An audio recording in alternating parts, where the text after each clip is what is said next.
hope you're all well. Happy Sunday. It's very nice to be with you all again. And I feel refreshed after a little time off, though it's been a crazy 2 weeks. But somehow, with God's grace, I feel all set to get back into the swing of things.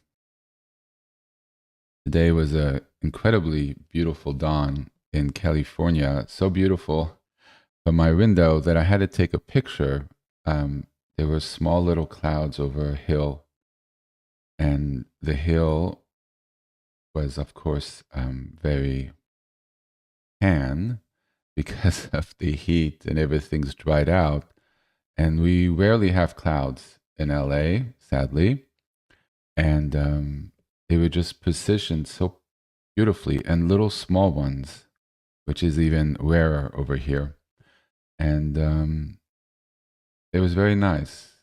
It was very peaceful. It was very aligned. And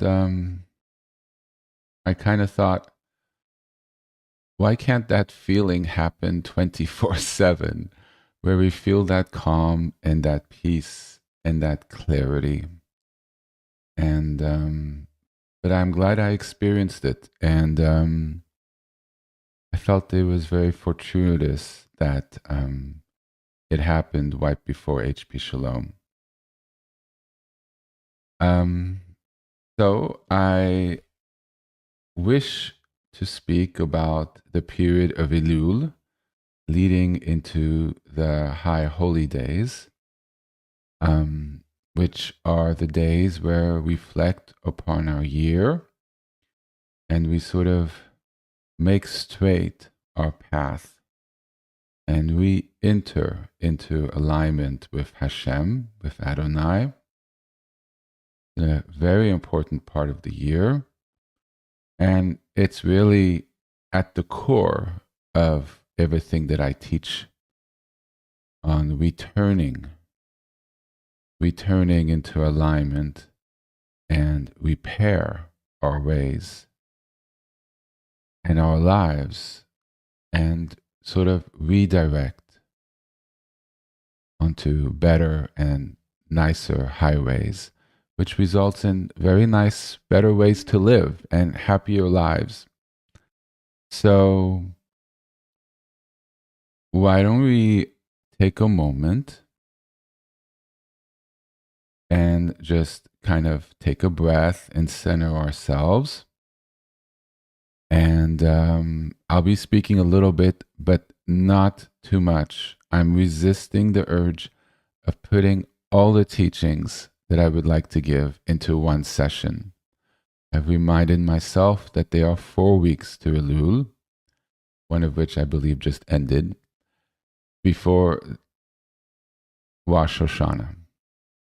So I will be pacing these teachings over the next couple weeks. I will be weaving in the chakra teachings along the way and hoping to make it all make sense, as opposed to giving one teaching on chakras, which for me felt like a lot. And this way it becomes accessible and will make, I think, greater sense on how it aligns with the Sifrotes and how it's helpful along our path. So really, we're entering a period of focus and introspection, assessing our lives and going deeper inwards, which I personally really love to do. And but it could also be challenging. Sometimes we see things we don't want to see, and we encounter things that we feel we need to address, blockages or difficult conversations we need to have with people, or different situations that we've been avoiding. about ourselves, about our lives, about everything. But also realizing the great blessings we have to those who are religious to have that connection and tradition to God. Or if you're more non traditionally spiritual, that you have a desire to connect with the truths of the universe, with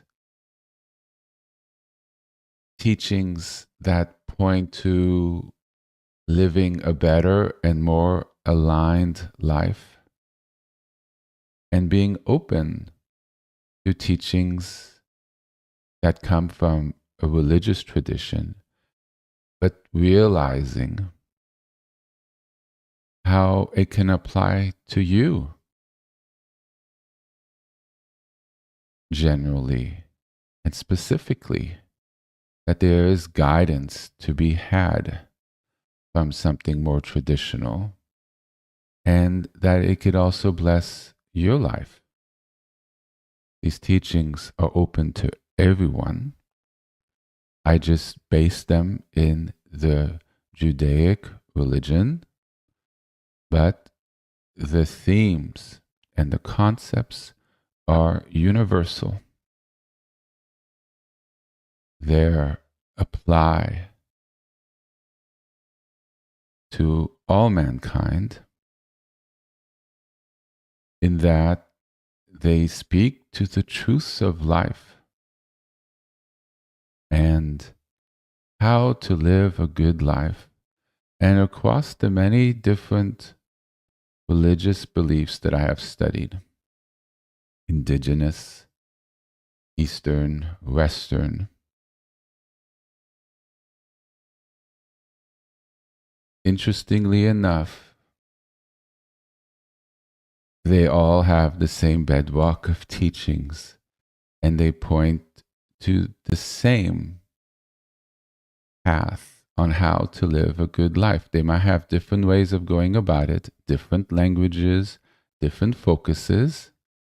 Some focuses are good, maybe not bad, but you don't know exactly because it's details and it's different and there's more built on. But when you get to the core of what it is, it's about right action, truth, living a good life, honesty, integrity, charity, empathy, generosity, care of yourself, your family, your society, your environment, being in alignment. Native Americans call it being in alignment with the Great Spirit. You see, it all has the same bedrock. Why? How? I'm not going to get too much into that. But the bottom line is why? How? Because our lives are based on the same underlying truth, a frequency of alignment. 1 + 1 = 2. Humanity at the base, all rests on the same underlying truth of what is in alignment energetically. And everything else is built on top. How different cultures see it, different rules, different religions. But when you get to the core of the energy of alignment, because alignment, we could conceptualize it, right? We think what it is a definition, and different people view different ways of being aligned. Some correct, not some correct, not some are not correct. Some are purer and more truthful, and some are a little off, right? But that's concepts. Alignment is a center. It's an energetic center which I try to point towards through meditation, mantra, yoga, acupuncture, that balance. And that balance is an energetic truth that's not subject to any cultural overlay, and it's not different for different human beings. Alignment is alignment. And alignment, and what makes you aligned or not aligned, the path you walk leading to something, the energy of alignment is based on honesty, integrity, the virtues, what I've just listed before. That's how the energy manifests. Aligned does not lead to hatred, aggression, lies, manipulation, not caring, aggression, violence. See, that's not aligned. We just look at the definition. We all know that's not being in your center, and it's not aligned. So you look at what it is. And at the core, it's an energetic posture from which manifests certain fruit. Like it said, you know what a person is based on their actions. It could be underlying causes, psychological, childhood trauma. Yes, but that's the cause of maybe why it's a thorn bush or it bears poisonous fruit that poisons the environment. It's because there's a misalignment and you see it. So the saying is, you know a tree by the fruit it bears, right? Because it's aligned, it's a certain way. It's misaligned, it's a certain way. And it manifests in a different way. So the core of what I try to show through different examples, different methods, different conceptual ways of explaining it, because some people might understand it more one way or the other, or my English is too complicated in one way. People of certain cultures might not understand it in that way. And then I explain it a different way, and then it clicks. And then when it clicks, they might understand it in a way that they didn't understand it before from another teaching I had. It's all about entering into that alignment from which everything else comes from. It's energy. It's center. Yes. So when we take a moment at the beginning to center from getting here, for me, it's always pulling last minute images, fine tuning the mic so hopefully my voice comes out as best as it can through this machinery I have going on here to hopefully make it sound good. It's a scramble. Thoughts are racing. Tension. I'm late. That's my tension. Or people are rushing and they're like, oh, I'm late. I hope HB Shalom's going to be a little late today, this morning. Otherwise, I'm missing. And then you come in with a momentum. And you can't focus. And you're a little what we call scattered. That's a form of, well, misalignment. Not being fully aligned because we're not fully calm and anchored with our core. There's a wind element. That momentum, that rushing, even we feel it. We feel a little lighter. We feel not grounded. That's a wind element. That's more prominent. That's more stronger. That's stronger than the other elements of like earth, which grounds. So we're flighty, we're moving. So we try to find that core by breathing, taking a little glass of water, taking that few moments to align by putting our hands together at the chest level with the right angle of the fingertips. That forces, yes, it forces, it causes, but it's a direct act. So it really makes it happen to a certain extent, causes the body to align. And then the wind element naturally settles. And with it, our mind becomes calm.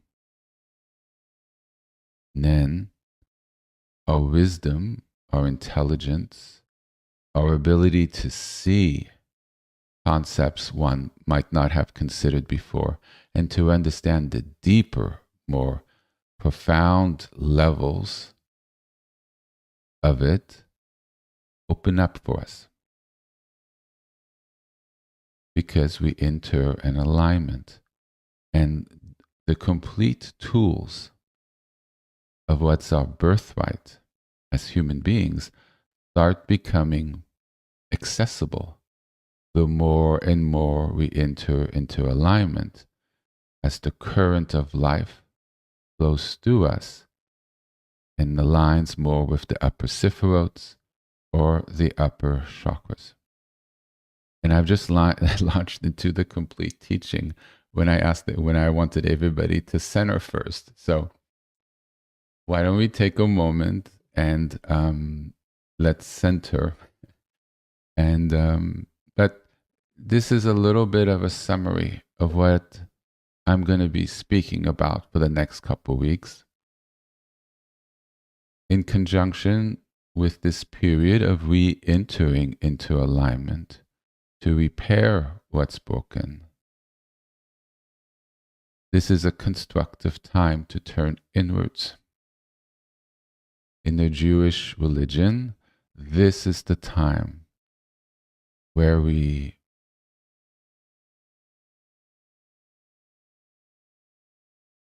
look at our lives, and then we purify, and then, God willing, we move forward from this period to the year to come in a better, stronger way.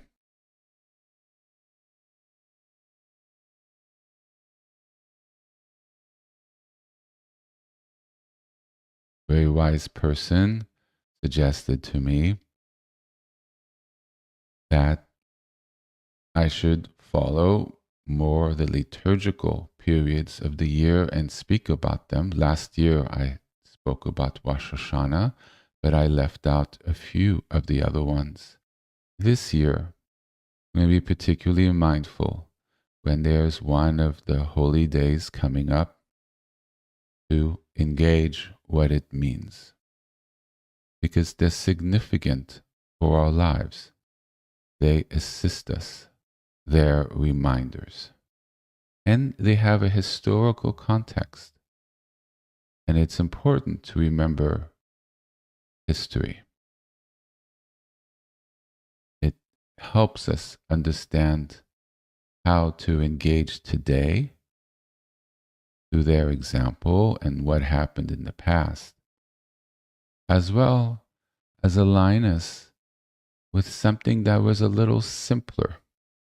An agrarian society, one based on farming and fields and cattle, without electricity, without automobiles, without the complexities of modern life, shows us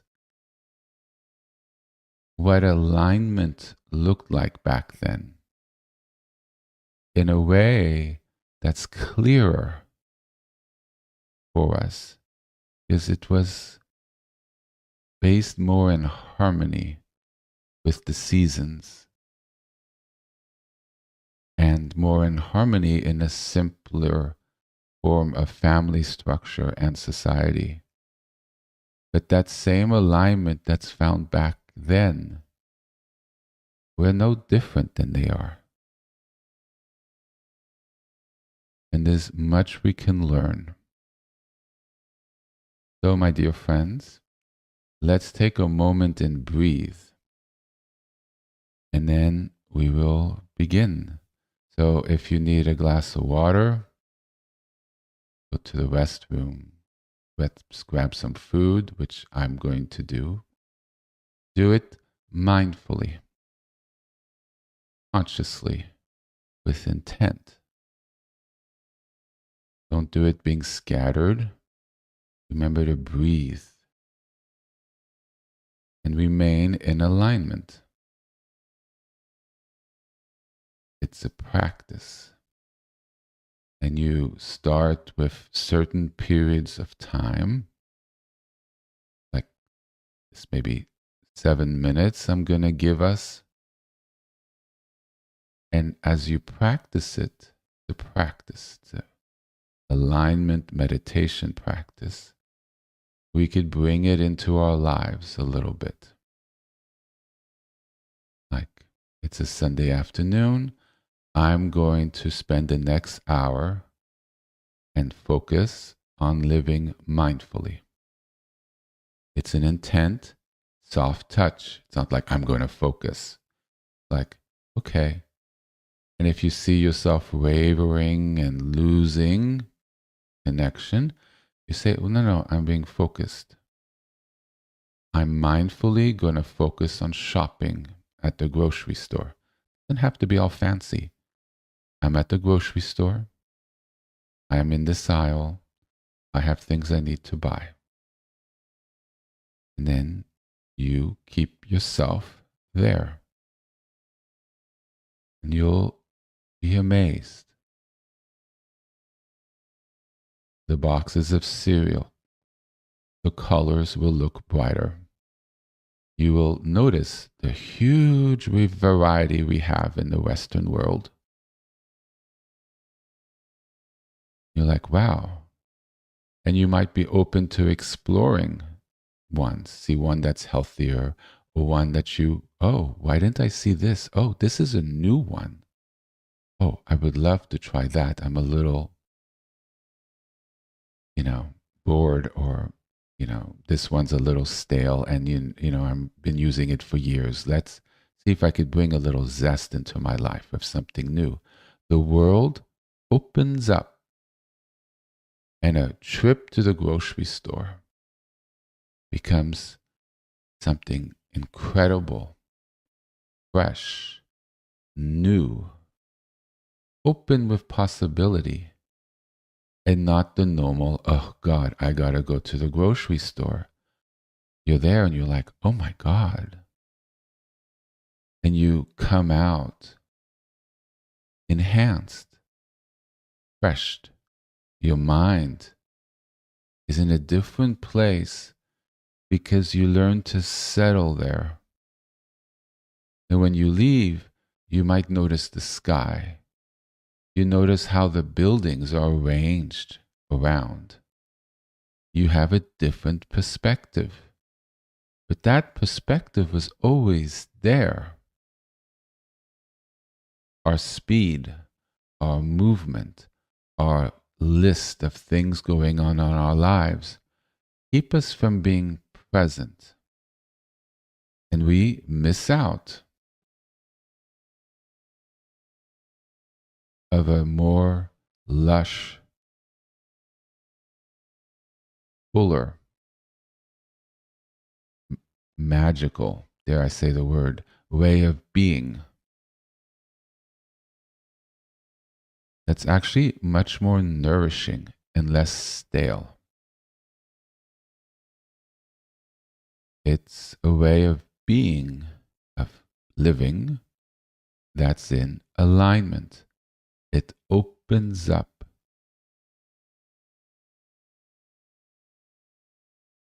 You maintain that connection of flow, and your body and your mind opens up the senses. And you engage and you live in a completely different way. in a world that nourishes, a world that becomes alive, but it always was. We just didn't see it. We didn't engage in that way. The path of alignment is taught in traditional teachings, and it's life. You will see when you start living that way, you're engaging with the vitality of life, and your body feels calmer. Calmer body, less stress. Less stress, less wear and tear on your body. Less chance of cancer, less chance of heart attack, less chance of being aggressive in your world, and then you get aggression back at you. Greater wisdom because you're calmer, so you see how to navigate situations. You see situations before they come up and arise and are in your face. Much easier to sidestep or navigate or avoid when you see something coming. The whole thing may not happen, or you already positioned yourself in a way that makes it easier to engage with. Therefore, you're calmer, well positioned, and then you go through it in an easier, less turbulent way. Pilot sees with his radar the storm clouds when he's flying. What do? Do they continue into it? No, they turn and they go around it. Or if they can't go around it because it's a huge storm, they are able to see where the thunder and the lightning is. And they realize, well, this is the core of it. This is a little less turbulent. So I'm going to move the plane because they're aware. They see. You don't see, you go right into the core of the storm and it becomes hellish. When you're tossed and turned, you could lose alignment. A big plane, one that's steady and grounded, right, by its mass, by its big wings, by big engines, goes through a storm, even the heart of it, with less shake. If you're more flighty, more fragile, less grounded, you've got a smaller plane that gets tossed and turned and can get thrown. So this season is about returning to our alignment. By returning to God, energetically, we actually realign ourselves. And by doing that, we walk a path of deeper life. Yes? So we're going to take a moment and then we're going to mindfully do what we need to do. And if you're on the cushion, I'm sorry, we're going to speak just a little bit. I will be mindful to space out the teachings over the couple weeks and not say it all at once in 4 hours. So let's take a moment and mindfully engage.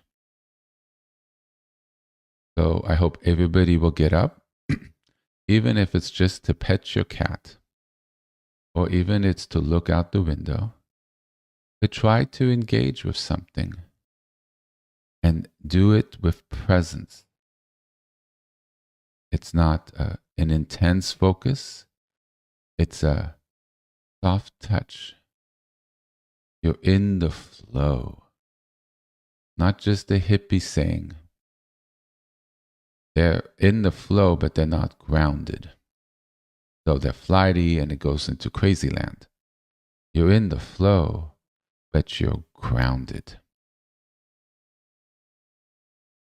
And if this doesn't fully make sense yet, as you center and you learn to be in alignment, it will make sense. You become a dancer in the dance of life. moving with the energies, but it's in alignment with where and what is arising. Something like, the martial arts, like what's the one that everybody moves slowly, the Tai Chi, or the one in the park you see, and you see it's all flowing and supple and movements. We become a little bit like that, more intentional and more working with what arises while being present, and less pushing our will on it, less forceful, less sharp, less disengaged, and not mindful. And therefore, we live in an easier way. And this season coming up causes us to do that repair, but there's a whole energetic underneath, which I'm now have been pointing towards, that also occurs. The effect on the body, the nadis, the nervous system, and our minds from a physical, embodied way.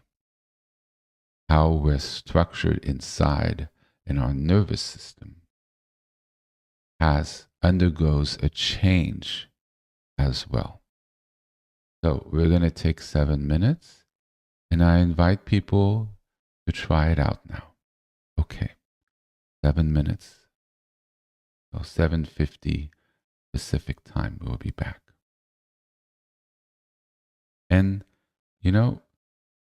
leave on the volume a little higher and see if you can catch when 7 minutes is by being in alignment. Now, if you start, I think it's gone over, hopefully you're in the sound of the computer, so you will know, or just check your watch. Be like, oh my God, it's only been 3 minutes. Why did I think it was 7? You start noticing this disconnect of energy you have. You've not having the proper, and there's no judgment here, sense of time. Or if suddenly you look at your watch and you're like, oh my God, 10 minutes has passed.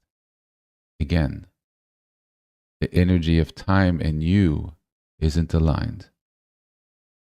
But if you hit it at 6 minutes, hopefully you're a little under, you'll realize you're calibrated.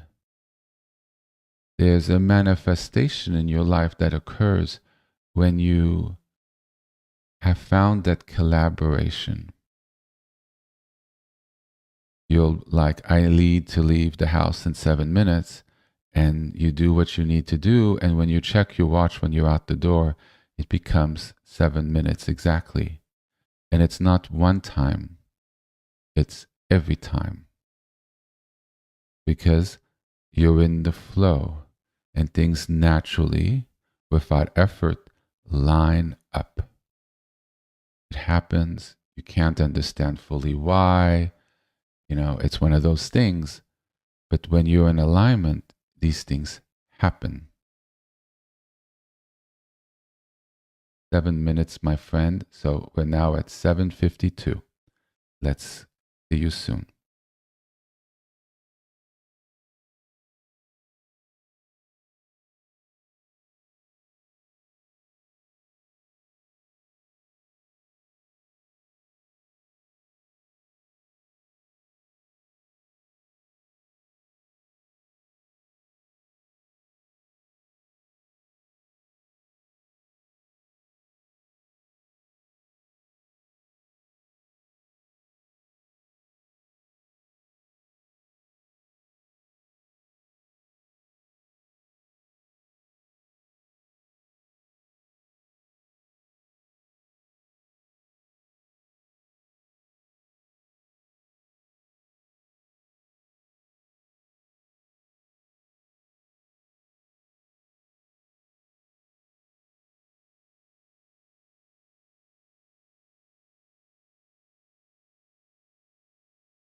Okay. So if people are still out and about and hearing the sound of my voice, so finish what you're doing and head on back. Um,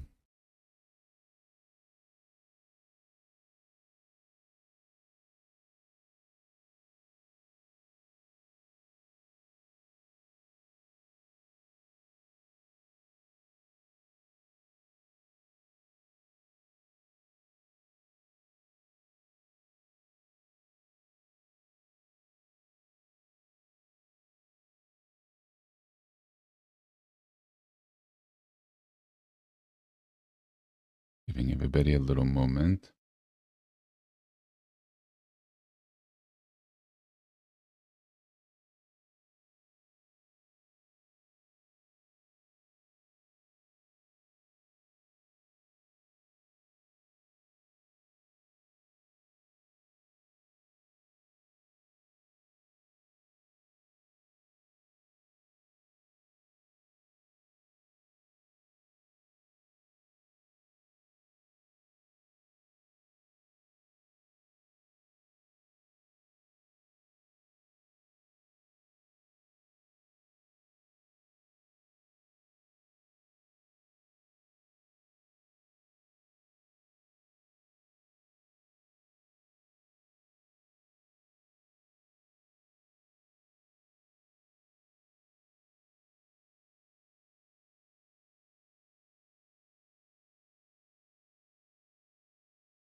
So, how did we all do?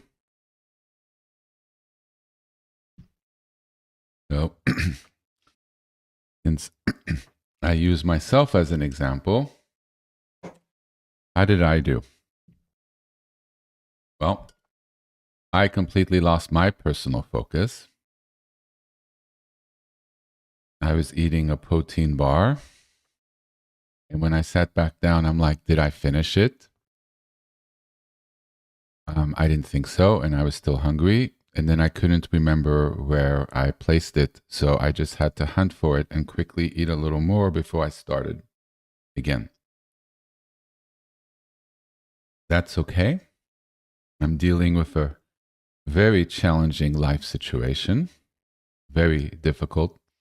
And my mind turned to it. But because of being calm for the previous 30 minutes as I was sharing and teaching, I saw a different way of engaging, one that diffused the situation, hopefully, and will make things easier going forward. So that's wonderful, except that wasn't exactly the instruction I gave for everyone. But you know what? That's what happened. And I'm thankful for it. And in a way, it was aligned, and I was able to tap with a deeper wisdom. And otherwise, I wouldn't have been able to find this solution. But at the same time, I couldn't remember what time I told people. I had to go back on the recording live on the little YouTube to find it was 7:52, which I thought it was, but I didn't want to make a mistake. And I lost track of my protein bar, and I wasn't sure if I had finished it. So I was in my mind and in my thoughts and not present in what I was physically doing and not remembering what I had just said a couple minutes before. I'm pretty sure it was 7:52, but I wasn't fully sure, and I didn't want to get it wrong. Well, that's what happened. Good, bad, wonderful, yet that fully wasn't the instruction. And that is human life. And what do I make of what happened? I honestly don't know. Good, yes, but I could have also thought about it while being more mindful. I could have thought about it while realizing with intent that I was eating the bar, while remembering it was 7:52. You can hold all those pieces. You can hold 10, 15, 20 things at the same time and still be present and mindful. Actually, our capacity, our ability to do more actually increases when one is focused in the present because we're not scattered. And we realize with our mind being calmer, we're less forgetful. And floating in our awareness in our lives are multiple things without it pulling us in multiple ways. How is that possible? It's just what happens. Can't make it up, right? But if something's particularly intense and you've been dealing with it for a week or two, you are tired, or you know what? It just sucks so much of your attention, other thing drops away, and that's okay.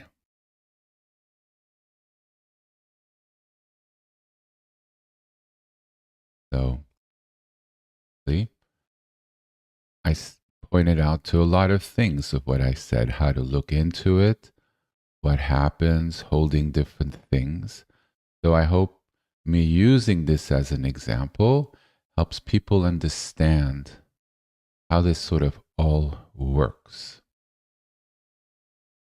And not to be hard on yourself, and you come to understand yourself, come to understand your mind, come to understand energy. Because really what I teach is energy. And how it all works. And there's never, ever, ever, ever, ever, ever any judgment. Never turn the knives inward at yourself. Not helpful. It's an energetic poison that you inflict on yourself, and it causes blocks and judgment on yourself, and you turn inward, not objectively looking at it with no judgment, which opens up the body, which relaxes the nervous system and the mind, because judgment's very constricting of the mind. We can feel that. Right? That we feel the energetic pressure we create. And that keeps from us opening up and finding ways of the flow. Judgment constricts flow.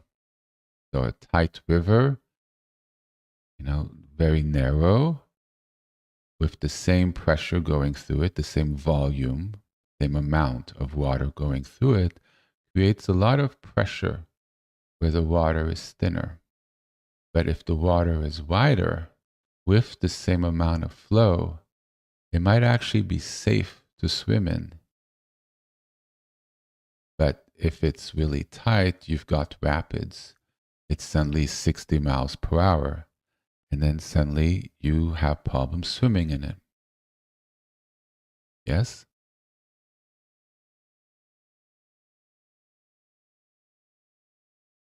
So it's a lot about knowing ourselves,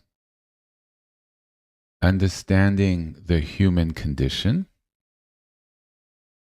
and learning how to live with more skills and knowledge to engage with our individual human condition, our individual habits, our how we go and engage with things.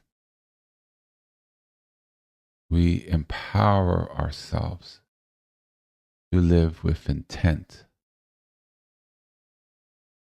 more groundedness.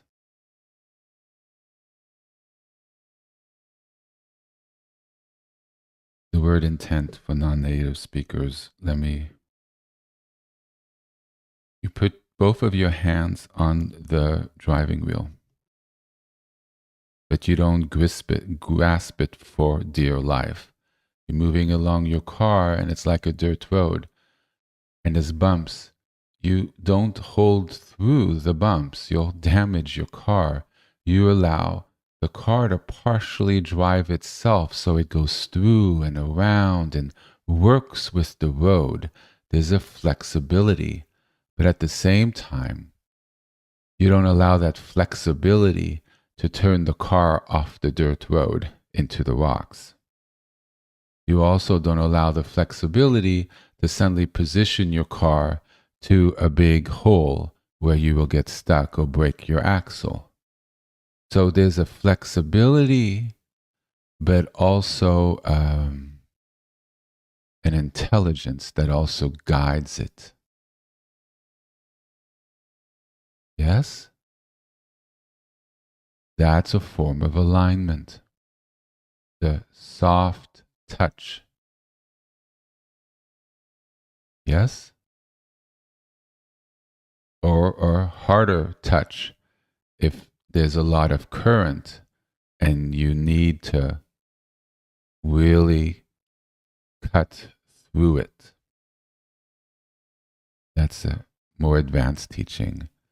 We'll get to that hopefully when I remember. But it's like you have to go through it a certain way. There's a defined path. But in your alignment, you see that path you have to walk. You don't allow your emotions to sway you either way because you have to get from A to B and this is the way.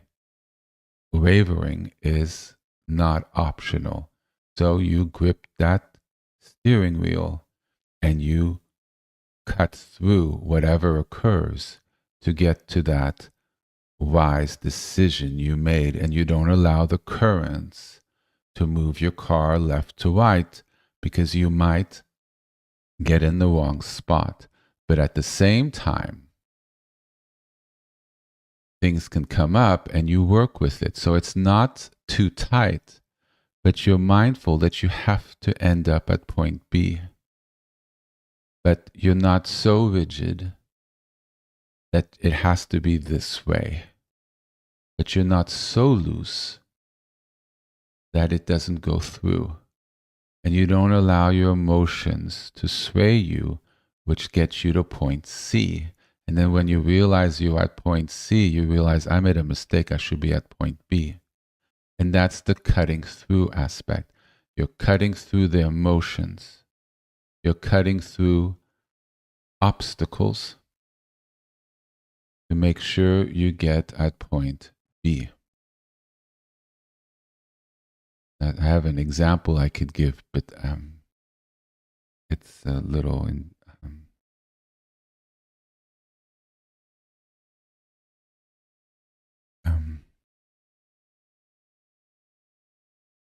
intense, and I don't want to bring in that energy. But there are very difficult life situations where you have to hold that steering wheel, but your emotions might want to pull you, and you realize, no, this is what it is. Right? So I'll just give the situation. So when my father was dying, and I like using this because it's a very intense situation, and when you have very clear things like that, it makes the teaching very clear because it's very stark, very, Right? He was at the end of life. He didn't want any more sustenance, no more food. Like, I'm done. I don't want medicine to take over and have me suffer for months, 6 months, 7 months. But he gave all power of authority over his medical care to me. And I asked him very clearly, what do you want to do? And I told him very clearly, what you tell me to do is exactly what I'm going to do. So if you need to think about it for a couple days, but once you're no longer able to speak for yourself, you need to be clear, I'm going to follow your decision. Whatever mommy says, whatever goes on in that room, I will obey your decision for what you want. That is holding through a traumatic circumstance to a certain result. Because I could have ordered feeding tubes, I could have done all sorts of stuff, but I honored his decision for his life. Yes? When to start the opiates, when not to start the opiates. How I felt a human consciousness needs to go through a certain path at the end of life to clear karmic winds. So it requires a certain amount of consciousness.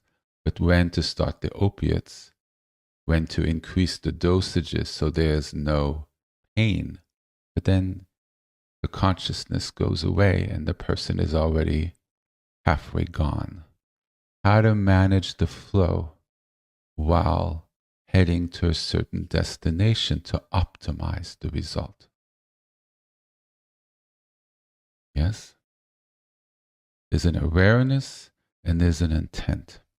So when we enter these days of Elul, to bring it all back, we are reflecting, we are looking inwards, and we are making decisions. Where would we like to go? Where would we like to be? Hopefully in greater alignment. Where are we now? No judges, no judgment. Just a matter of where are we now? Right? So I look out the window, it's morning, it's 8 o'clock, the birds are chirping, the window's not open. It needs to be open so I could breathe. That's where I am. It's very matter of fact. There's no judgment. Oh, I should have opened the window. What am I thinking now? It's stuffy. I feel a headache coming on. How is that helpful? That throws me off my ability to teach. So you just look. Okay, what do I need to do to get where I would like to be? Right? So I looked and I'm like, oh, something's out of position. Window closed. Well, no judgment. I open the window. So we look at our lives without judgment. And we look to see, okay, here is where I am. Here is where I think I can be by the end of this period of time. And greater than that, where would I like to go? What path do I wish to be on for the year to come?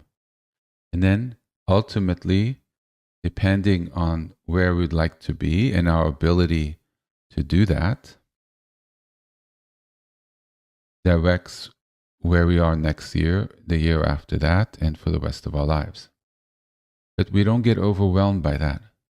We're focusing for the next 40 days or whatever period of time it is. I didn't calculate though till Yom Kippur how many days it is. But we focus on that, making that repair. So we're in a good position at Yom Kippur to move forward into a new year.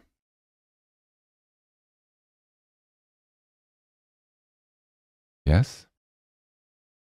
There's a healing that we undergo.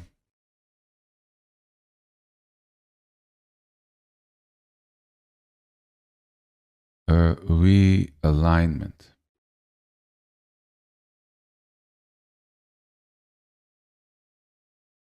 A new understanding of ourselves. And God willing, since you've decided to take some of your time to listen to me, God willing, HP Shalom is able to help to provide some tools, some ways to go about it in a newer, fresher way that hopefully helps.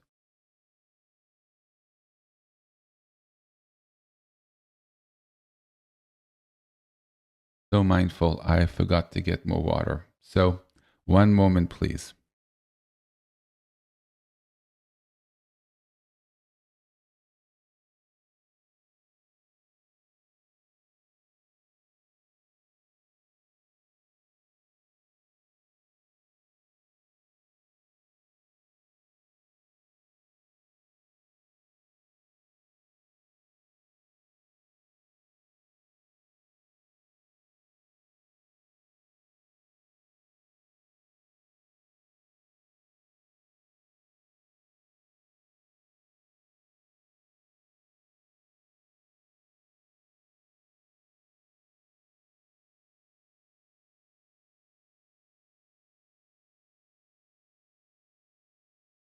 So, see, we're all on the path.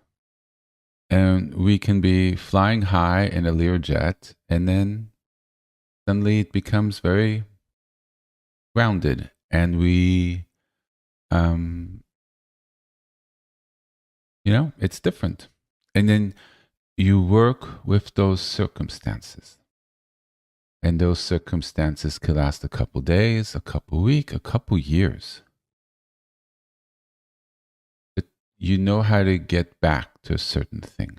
And then you work towards it. And the more you go and you bounce around the Pinto, the truck, the Ferrari, the Learjet, even touch a little bit on that spaceship. And you go around, depending on what it is, over the months and the years, you become aware on how to move it and how to shift it, and it becomes easier and easier and easier, and you don't get as stuck. But sometimes you're in a truck for a while, and you don't resist it because you're clearing things. You're working through deeper layers. And one day, you're not just having tastes of the starship or living in that starship before it lands on Earth. Suddenly, one day, you may have complete stability, and there is never again a Ferrari or truck or anything else. You're in that spaceship heading out. Your way of understanding and living are completely transformed. You've entered stability, unbreakable stability. And that is the starship. Living saints, prophets, full Emmanuel manifestations, they are examples of it. Baal Shem Tov, holy figure, right? Be the Ari. They're there in Jewish tradition and in other traditions. They're models. They show us how we can live. And some are 80% there, some are 100, which is like, oh my God, so where? Because that's literally divinity manifested. Or they're close. Or they're very close in certain areas of their life, In other areas, there's little problems. But those areas where they're really there, they bless us by understanding and learning that. They bless us by us seeing how they lived, by their accounts of their lives, how they spoke, what they did, what they didn't do, their teachings, if they gave teachings. Some of them, it's just the example, and then other people wrote about them, or they wrote themselves texts with explanations, or they just spent their whole life in prayer, and there's not a whole much going on. But the community were like the energy that came from him, and they describe the effect that that person had on them. And then you understand their teaching was their energy. They engage with the starship, and that's our birthright. And I would like to offer that to you as that being the end goal. The decisions we make during this period of time, I pray to God, put us all on that path that leads to that. It's what I call 100% Emmanuel manifestation. It's the goal to be a living manifestation of God on this planet in His full purity. It does not mean we're God. Be careful. It may have happened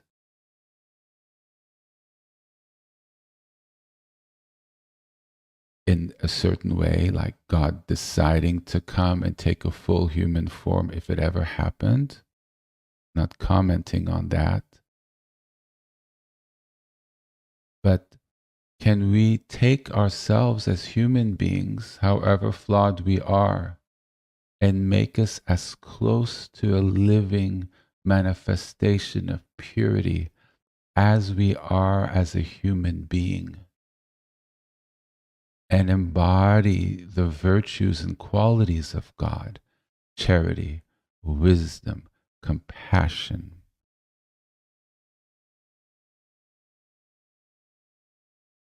correct actions.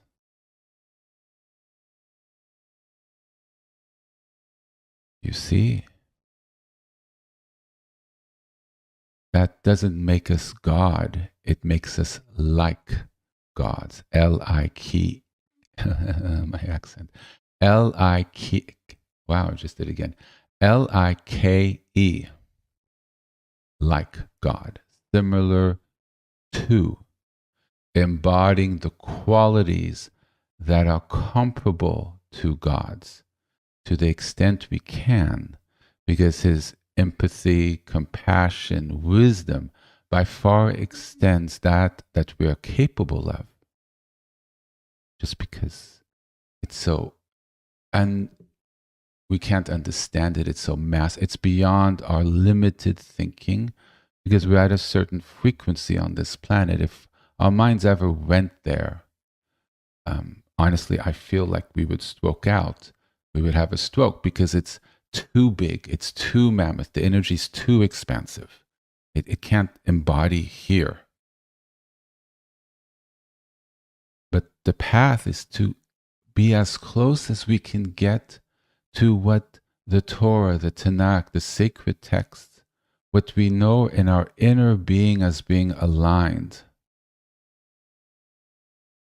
as we can be. And God is not asking of us perfection.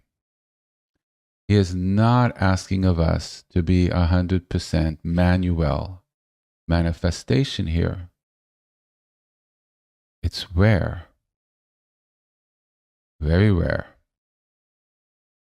Very rare. But that doesn't mean you're not one of those people that can attain it. You could be. You don't put that as the pressure of becoming. You might not be.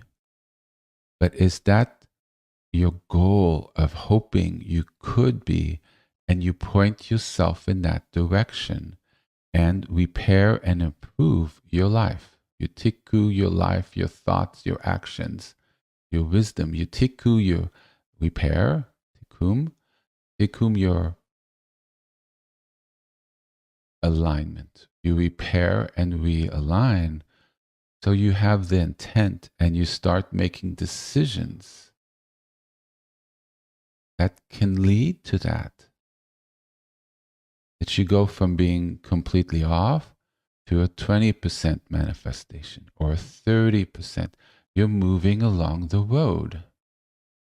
Your actions in the future, in the present, and leading into the future are more and more aligned, holier and holier. You're no longer doing bad acts or whatever, or out of alignment or whatever that you did in the past. That is what God cares about.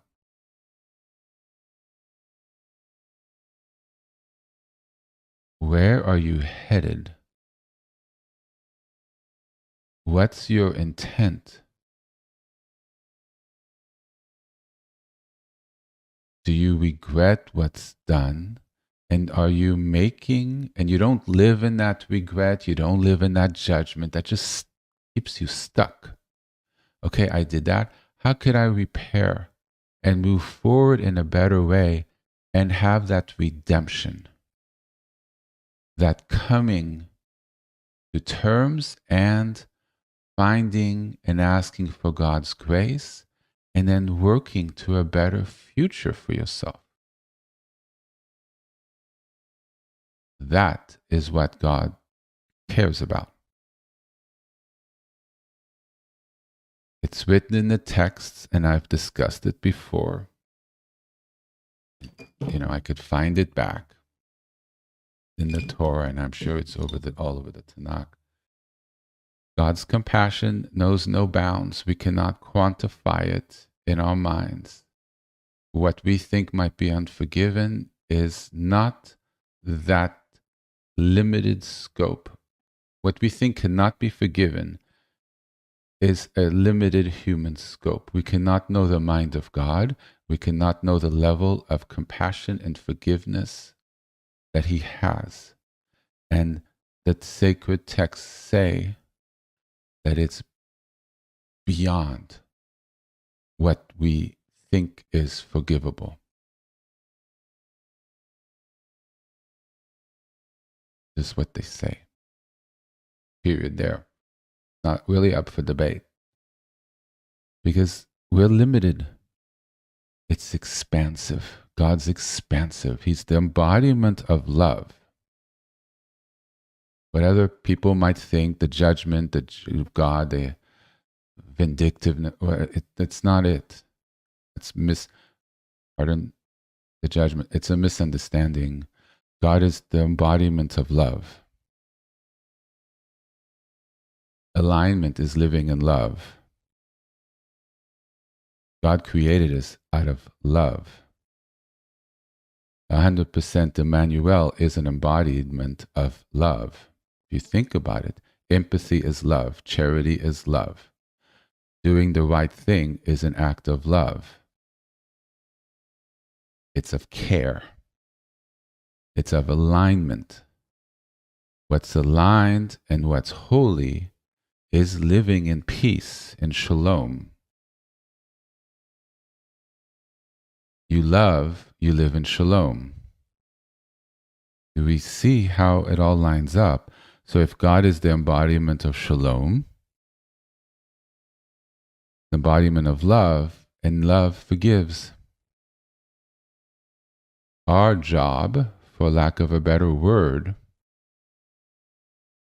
is to repair and put us on the path of alignment and do things to help strengthen that.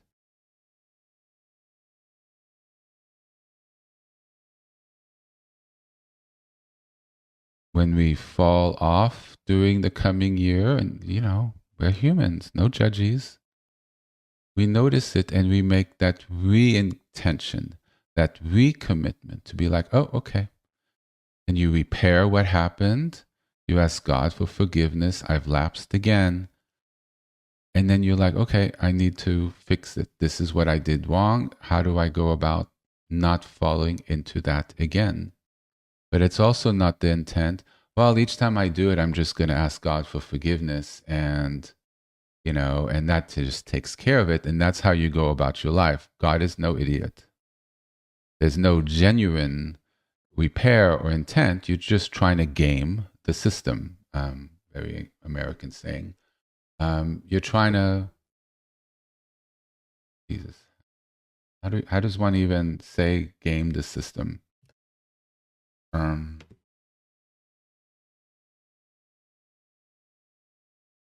Let me have a look.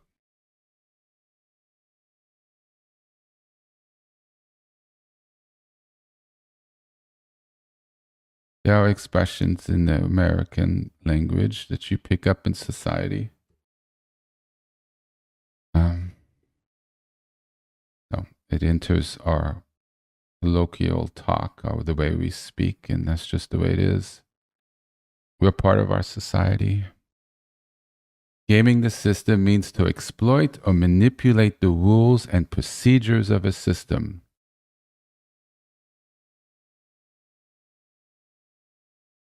So asking for forgiveness each time with no general intent, knowing that God is all forgiving, we think, it don't work. So we work and we live and we direct and we reorient ourselves. That is the period of that we are currently in, of Elul, is a period of preparation, introspection, and return, which precedes the days of awe, where you really get into the grit and really take that period of 10 days to focus. For certain traditions, it's over a month. So everything I've just said was nowhere in my notes and just kind of flowed. So I'm not even really going to engage in anything that I prepared to talk about, which is perfect. What happened was an introduction. I had the intent of spreading the teachings out for several weeks. And look what happened. I really set the overall concepts where we will gradually, over the next 5 weeks, go a little deeper into and sort of bring in the details and bring in how to go about it and bring in a deeper understanding and layers. So I'm just very happy it flowed out this way, because this is really perfect. And I haven't overspoken, because I want to have a period of prayer and meditation and sing the Mishabera, because everything out of alignment, everything hostile, aggressive, bad decisions, bad thoughts, lack of wisdom, everything works and goes back to a proper alignment, back to God, back in keeping with the teachings, to repair, to healing. And El Na Refan Allah is a very sacred prayer mantra of healing. Mishabera, the version that I have in all the versions, but this one sung, is extremely, extremely powerful prayer. It's a prayer that's sung. So when we go into it, maybe I'll put up the words first, read it in English, if you can't read Hebrew, and see what we're saying. We are invoking God, not provoking, invoking, calling in God, lining him up and reminding him of things, of his covenant, of his being with us in the past, and asking for a healing. Very, very, very powerful. Because this whole 50 days, 40 days, I have to count how many it is on the calendar, is way more along the lines of 40 days, but it's a period of repair, of El Na Wifana La, El Na Wifana Lo. God, please heal her. God, please heal him. God, please heal us. God, please heal me. Don't ever forget yourself. But in this period of focus, we're focusing on ourselves. Okay to focus on yourself. This is eyes turned inwards, not with judgment, but a clear assessment, a clear looking. What we did over the past years, last year, where we are, engagement in that deep reflection and healing. And then in Yom Kippur, the forgiveness and the fresh start with hopefully the right intentions and putting into effect the right changes. So next year, when you head into the period of Elul, you're in a different place, in a better place. So when you engage in that reflection next year, you're not exactly where you were. You're in a better place. And the reflection is, oh, wow, I made this progress. That's really good. Because you're realizing there's a way to improve, and you are. And then you engage with where you are next year. And you're like, okay, so this helped. I should continue with this, but I did this off, but it's not as bad or less often, right? Remember the white rocks and the black rocks in the pocket that I talked about a couple weeks ago, right? So you see, oh, there's more white rocks. Well, okay, so how do I go about next year of doing more acts of purity and correctness and less acts that are not in alignment, the black rocks? And that's how you work along the path.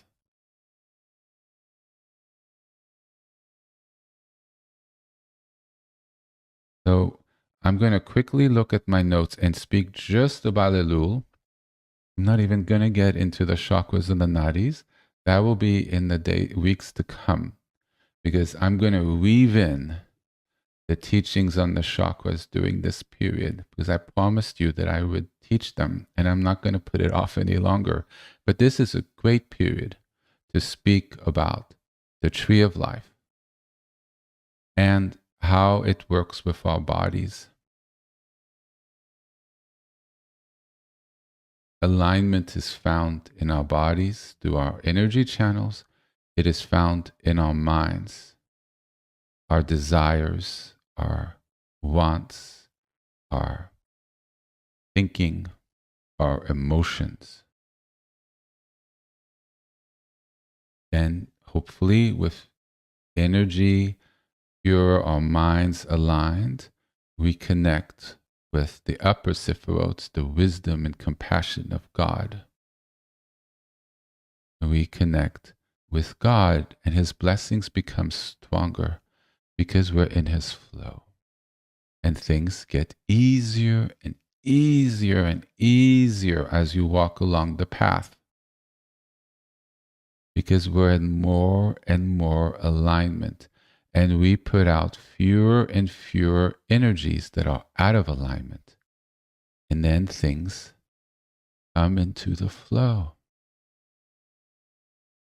Yes, this is not new agey. This is very, very, very, very old. Just not as common nowadays. Yeah, teachings come, teachings go, teachings become obscured. not common, very common in some parts of the world, less common in one, openly taught in one part of the world, more secret in the others. Whoa, whoa, whoa, whoa. But there's cycles. They come and they go. In the Western world, this ain't normally as taught, but it does exist in the Western world, very much so. Just have to find it. I hope this helps. So the month of Elul, I'm now finally on my notes. Oof. Month of Elul is preparation, introspection, and return. So Elul is the 12th and final month of the Hebrew calendar, leading up to Rosh Hashanah. The name Elul is often understood as an acronym for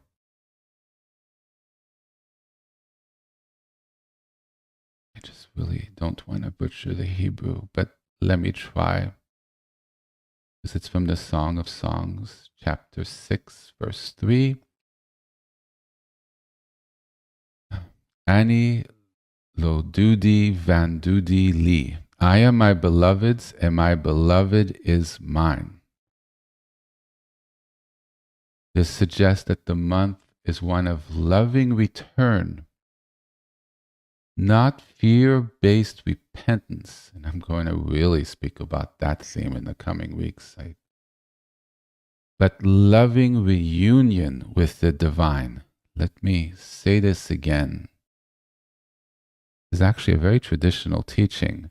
So it might sound different and not usual for certain people due to concepts that have kind of grown, and I will speak about that in the coming weeks. But let me just say this again, because this is kind of what is going on with this coming period. It's not a period of fear and judgment, life and death. No. Those concepts came on in the diaspora and it sort of layered on. I was very careful when I researched. Traditionally, this period is considered a period of loving return. I am my beloved, and my beloved is mine. Not fear-based repentance, but loving reunion, realignment with God.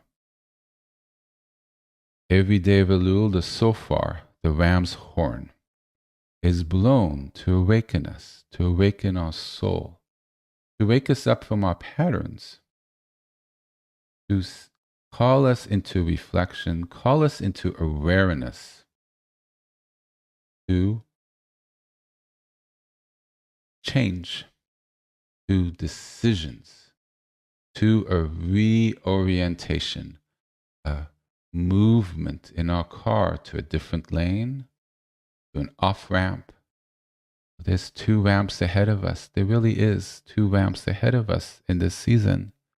We're in our car in LA often, right? One freeway is to the right and the other one is to the left.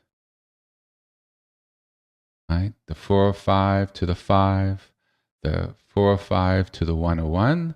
One goes to the left, one goes to the right, or one goes straight and one goes to the right. So I'm going to give you the cheat sheet on which one to take. You do not want to have the one that is straight unless you're a full 100% manifestation. Then you better stay on the road that you're on. Exactly. Don't deviate. You go straight. So pretty much for the rest of us, we need to turn off to a different freeway because that's a repair, a realignment, to turn. And it's not where we're on the wrong freeway. We are on the right freeway. We are where we are. No judgment. No judgment. Not helpful to turn the knives inwards against yourself. Where do we go? Where do we want to go? That's a change. So we are moving us where we are now to a new path, a new road. We are perfectly fine where we are, but there's a fork in the road. Like Robert Frost's poem, beautiful poem. Second.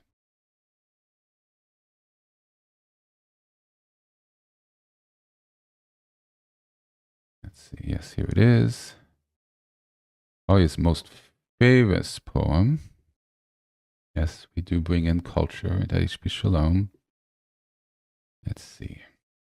If I could pull it up. Used to know this by heart, but it's been a while.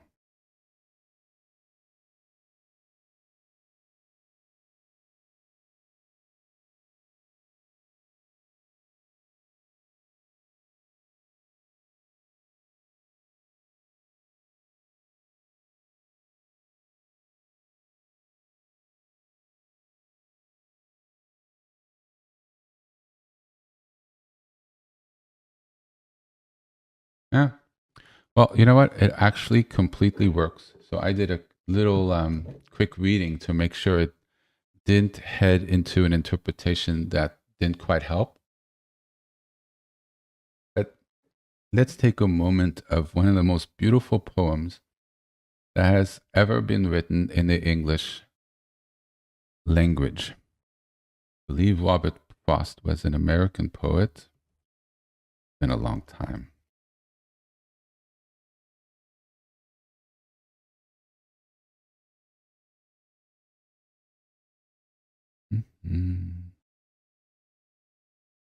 Give a little thing. Yeah, well, from California, Shalom. Was born in San Francisco.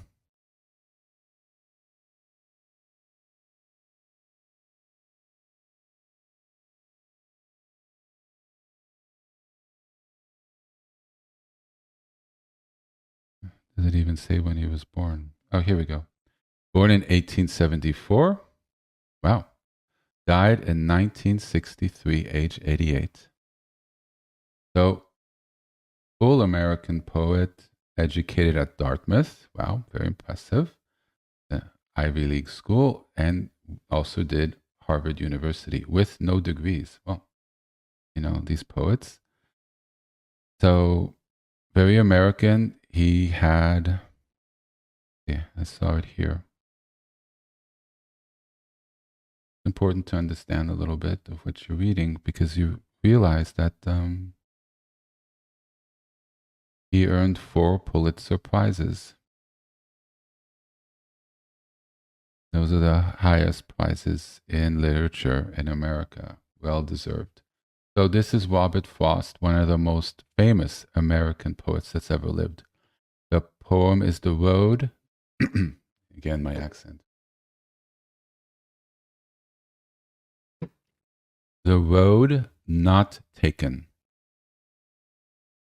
2 roads diverge in a yellow wood, and sorry I could not travel both. But be one traveler, long I stood, and looked down one as far as I could, to where it bent in the undergrowth. Then took the other, as just as fair, and having perhaps the better claim, because it was grassy and wanted wear. Though as for that passing there, had warned them really about the same. And both the morning equally lay, in leaves no step had trodden black. Oh, I kept the first for another day. Yet knowing how way leads on to way, I doubted if I should ever come back. I shall be telling this with a sigh, somewhere ages and ages hence. 2 roads diverged in a wood, and I took the one less traveled by, And that has made all the difference.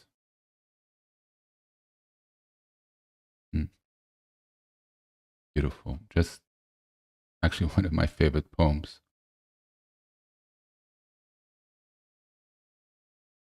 So, do we choose the road less traveled by?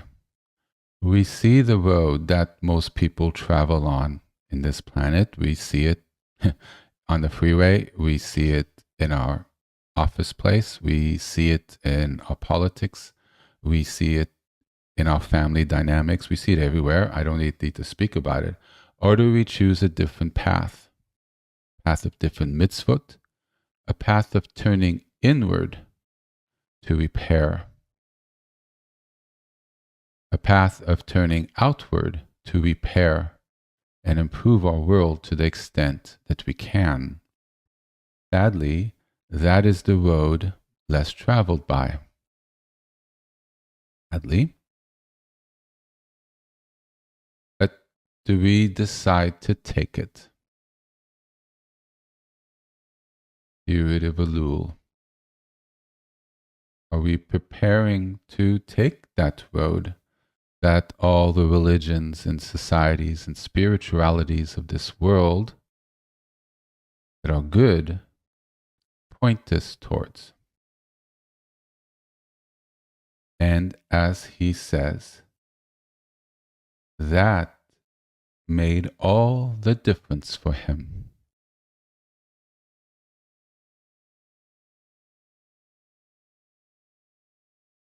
There's one point in the poem that doesn't quite line up.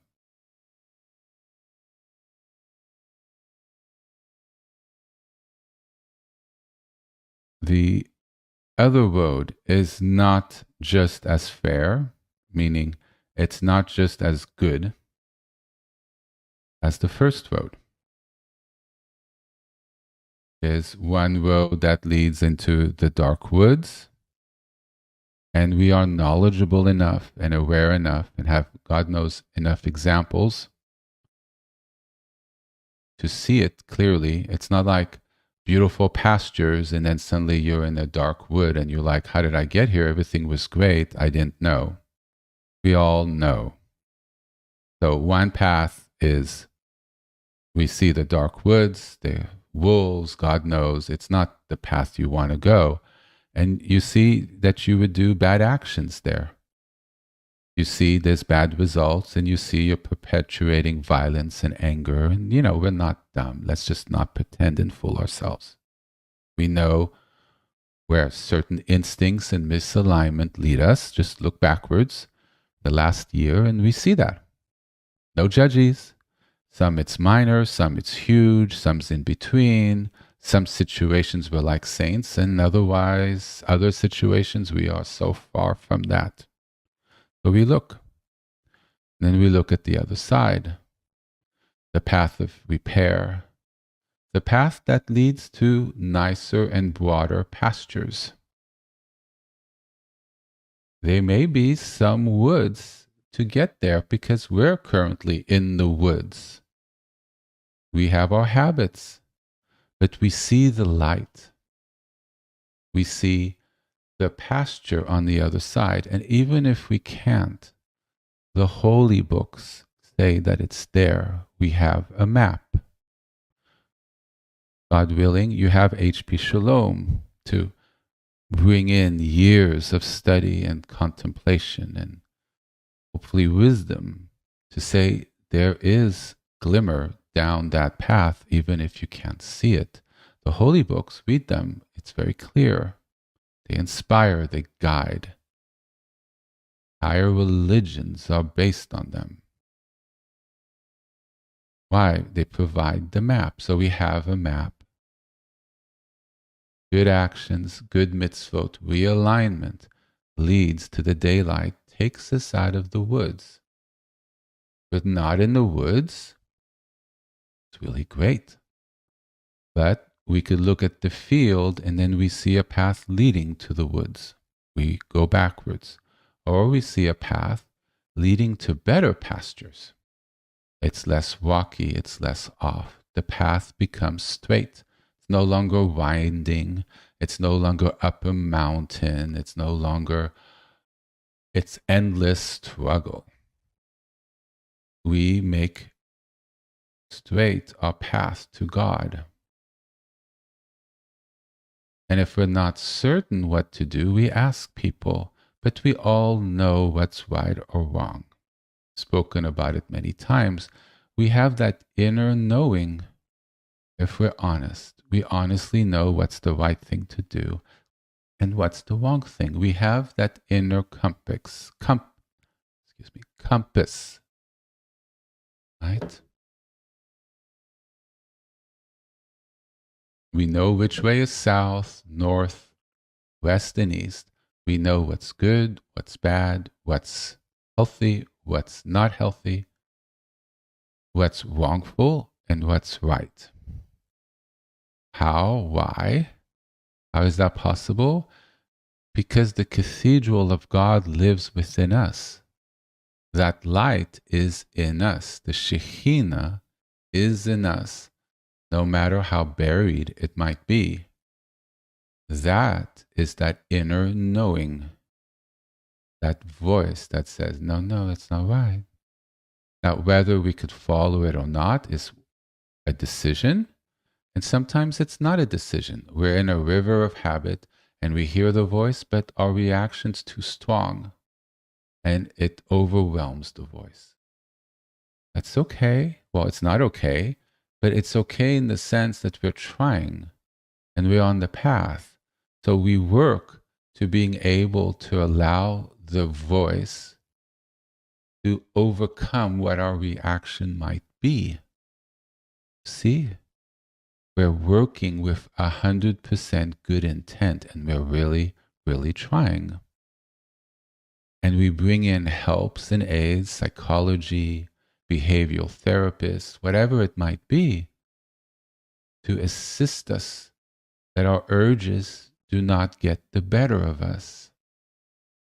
Or we become more devout, or we really read the holy books to really immerse ourselves into a new way of thinking. It's a choice of every moment, of every day, of every second, of every moment. We live in the present. Every moment is fresh, fresh, fresh, new, new. Renaissance, renaissance, renaissance, renaissance. We live in the spark of consciousness that is millisecond to millisecond. The past and the future really do not exist. They do exist, it's a history, and the future is in the future, but we don't live in either one. We live in the spark of life, which lives in the current moment. As soon as I say the first syllable, that syllable was already in the past. As the words come out is the present moment. Each part of the word, each like H, when I say A, that's that moment of there. Ish, that's another moment. Each moment is fresh. There's a great blessing in that because with each moment being fresh, we're not tied to it, the previous moment. We're not tied to our previous actions. We might have the misalignment that needs to be repaired. We might have the strong force of habits, like a fast moving river, and you just pull down it. Right? And you have to learn to calm the river, because there's no such thing as a fast moving river. In this, it can be, but it's fast because we have such a strong force. We're making, it's like the river is what it is, but we're moving fast down it. That's it. In the moment, oh, there we go. Oh, this is profound. Here we go. And this is the truth. The present moment is calm, full of compassion, fresh, new. It's virginal. Nothing can color it. Nothing can taint it. Nothing. It's purity, complete purity. It's the inner cathedral. Purity. Shekhinah manifested in us, present moment. But then we happen to it. And that's the layers of dirt and clutter and habits. So the river is actually extremely calm, very fresh, perfect, not too hot, not too cold, moves in the right momentum. That's life. If it's stagnant, doesn't move, well, that's death. So it has a movement of life and a vitality. It has chi, prana, living life force. Let's say I'm moving into the Kundalini teachings. So prana, living life force, the Shekhinah, that, another word, that animates and gives us life. And there's a flow. One moment leads to the next moment. If there's no movement leading to the next movement, then we've left, right? So there's a flow, but it's calm. The momentum in this speed and being trapped is what we bring to that force, through misalignment in habits and our karma, our previous mitzvot. So it actually doesn't move. We are moving. Very important point. Why? Because it gives us 100% power to change. If the movement was natural, we'd be fighting it. We would have the deck of cards would be stacked against us. We stack our own cards against us, and it's not necessarily us. It could be what happened to us in our youth and what's currently affecting us, right? So it's not all about us and our fault, but the movement to act a certain way. Because if we think about it, the saints would be behaving in a slightly different way. And it doesn't mean we're passive and all loving. We can say no, and we can remove ourselves from situations. Doesn't mean it's all good and fine and we just boom. No, we have our hands on the steering wheel and we move with wisdom and confidence and alignment. But are we moving in the rhythm of what holy people are? That's the standard. In the rhythm of what Torah and Tanakh and the sacred texts say should be. In the rhythm and alignment with the commandments. Yes? And if we are, and we're living in the present, and we have that alignment, and we're living in the pure waters and movement and momentum and environment of the real reality, the present moment and its freshness and its qualities, continue into the future. It's the present is the same in the past and in the future because we're in alignment.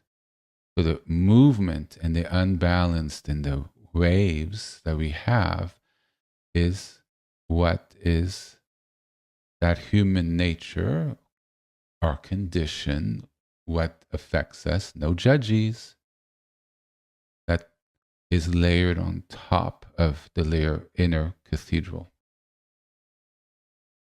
So it gives us full power to work with it. And we're not creating something. We're not reaching outside of ourselves to bring something in that's foreign, that's not of us. Because of us, at our core, is pure purity. The purity of God lives within us. The Shekhinah is within us. The altar and covenant and the ark is within us. Because we're children of God, it's our birthright. Can't be fully removed from God, otherwise you can't be here because everything's of God. Yes, I've spoken about this for the last year and a half, and I'm kind of layering it all together. So if something I say is like, oh, that's out there, try to find the teaching back that I spoke about that, and it explains in greater depth what each part is. But for people who've been with me for a while, I hope you understand what that is. So with that concept, change is possible. We are simply returning. It's a return to God, a return to alignment. And this is what this period calls us to do, to return.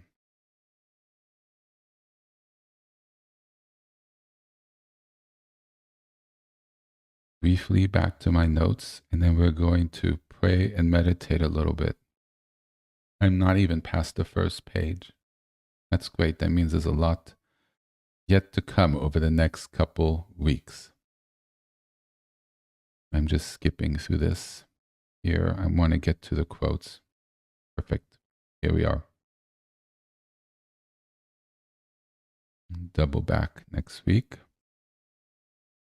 So this is a restorative period, a healing period.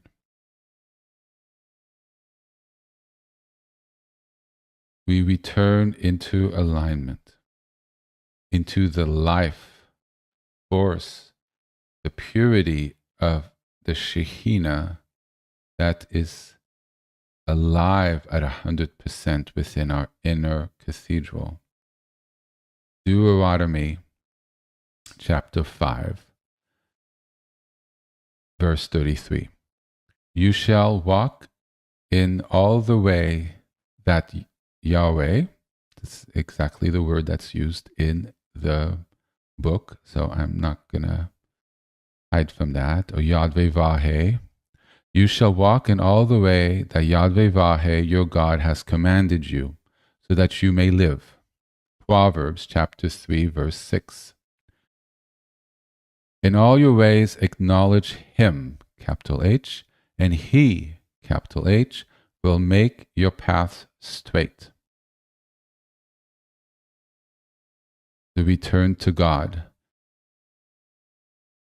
following the commandments, the way our inner voice tells us to act, opens the blessings of that alignment. So energetically, by entering into alignment, we fix and heal, and the path becomes straight. So that's one way physically of how it happens, because in alignment leads to alignment. That's just an energetic truth. The energy is, and the laws of energy, it's very scientific. It's not out there. The energy works a certain way. 1 + 1 = 2. 5 + 2 = 7. Energy works a certain way. It's the laws of energy. So you make it straight, you get that. But also what it's saying, the more obvious teaching, he will make your path straight. So you acknowledge, so if you're religious, you're acknowledging God. If you're more spiritual, you acknowledge the truths of good actions and the ways of being. And you acknowledge that, you say that's the way it is, and then you follow it. And your path becomes straight. Okay?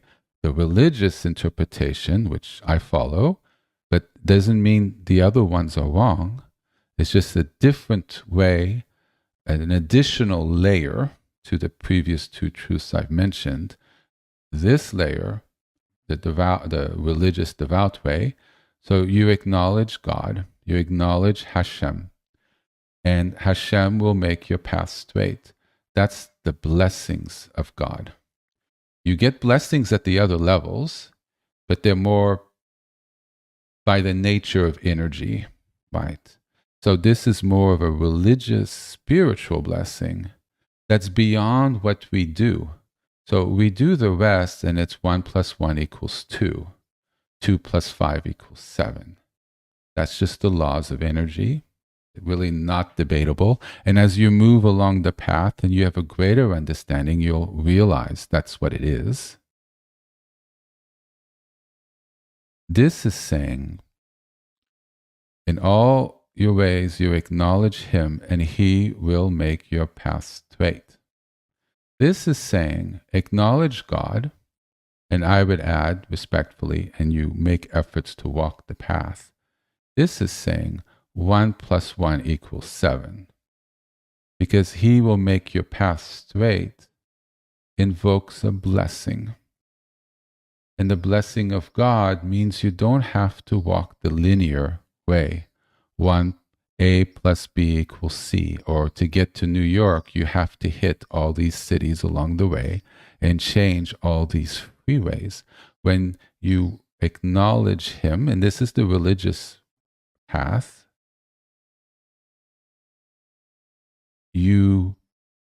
because you're in alignment and he's your God, you could just end up in Chicago or somehow, versus everybody needs to change all these lanes and make all these decisions. For whatever reason, the highway that you're on, you don't have to change it, and you just end up right in Chicago. Because the road we're on isn't the same for everyone. And the length of time that it takes us to get there isn't the same for everyone. The obstacles we have to overcome are not the same for everyone. And some people who have the same obstacles might somehow get through them faster and some slower, and that's part of their condition. What this is saying, if you acknowledge God, you'll get there faster because you have the blessing on top as well. That's the beauty and blessing of religion. It's not all on you. It's not having to get through what you have to work through. And it's just stuck in a certain, this is it, and you have to do this and go through all these problems and obstacles and quote unquote work to, and working against your propensities to get through it. God will help you get through it faster. What you thought might take a year takes a week. Or it may take a year, but there's less pain and trauma or obstacles in that year. That makes sense. Devotion and intent and getting closer to God provides blessing and help. And that is what Proverbs chapter 3 verse 6 is saying, in my humble opinion. It's also saying the other two layers that I mentioned. Psalm 25 verses 4. So let me just speak about the Psalms generally. They're all about devotion and love of God. The person who writes clearly loves God, and he's dealing with difficulties in life, some of the passages, and he turns to God and he struggles. But it's so inspiring, the level of devotion that is articulated in that book.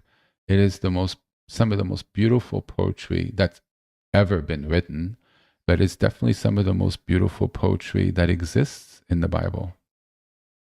And it really inspires, at least me. And you see the devotion in the humanity that is brought into these passages, and the calling out to God for help in a very human way. The writer is clearly on the path, and he's working in the struggle, and he's working with God.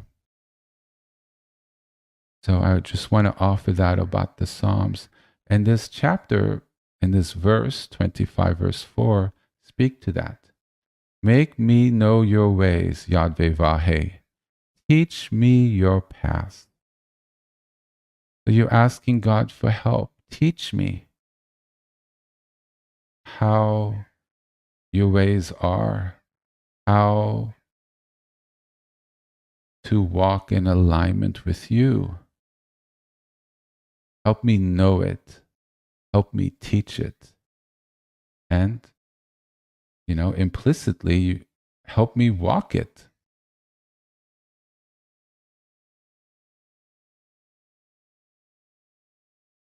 And there's a choice. Psalm chapter 119, verse 30. I have chosen the way of faithfulness, faithfulness to God and his teachings and his, commandments.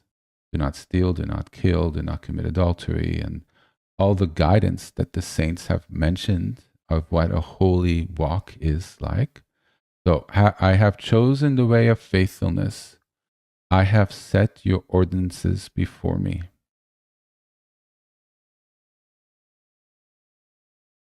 You follow the teachings and the guidance and the laws, and you follow what he asks. There's a decision. It's a fork in the road.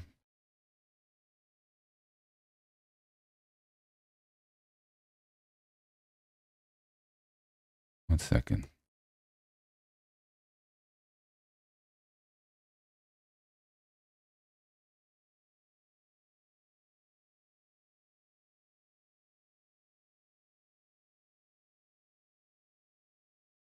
Yes, so ordinance is, his laws, what he asks us to do and how he asks us to behave.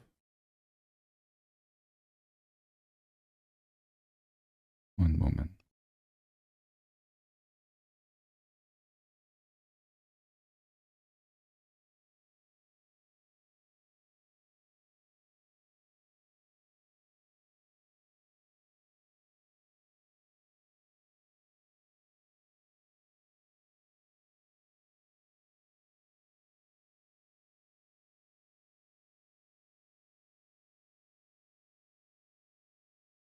I'm completely off script, so sometimes I need to take a moment to make it precise.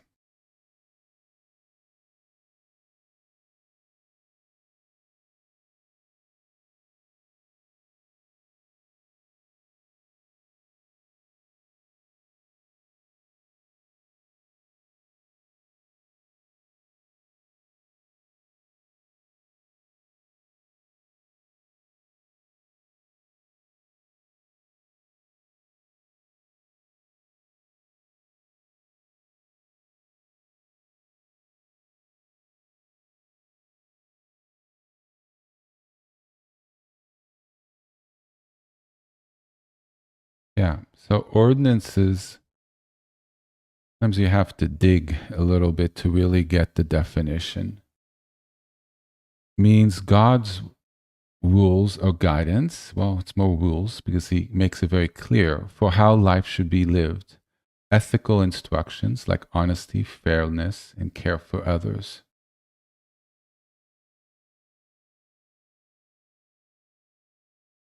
So basically, what it's saying, I have set the rules before my eyes as my guide. In other words, I choose to live by God's way, not my own impulses, not by my habits, and not by my misalignment. I choose to change, basically. So that is the fork in the road that's ahead of us. And in this month of Elul, we start turning and looking at ourselves and make that decision to make change. And we ask God, like in Isaiah chapter 26, verse 7, the path of the righteousness, excuse me, the path of the righteous is level, meaning it's flat. There's no hills, there's no mountains, it's not unbalanced. It's an even, smooth path. So the path of the righteous is level. You, O upright one, meaning God, make smooth the way of the righteous. God assists and He helps us on our path when we act in accordance with His way. When we're aligned with the Shekhinah, we get the benefits, the blessings, and the empowerment of the Shekhinah. So we're no longer just human beings walking in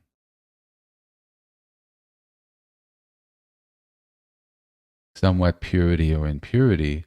We're human beings who are working with the Shekhinah. So we're human beings plus Shekhinah, because we've invited the things I've just mentioned into our lives. So we have the blessings of the force of the Shekhinah in us, which is really the blessings of God. And it makes us kind of a little bit humans plus, because we have that blessing in our lives. And that's important. If you're not religious and you do the right things, you do invoke and you do have the Shekhinah that comes to you.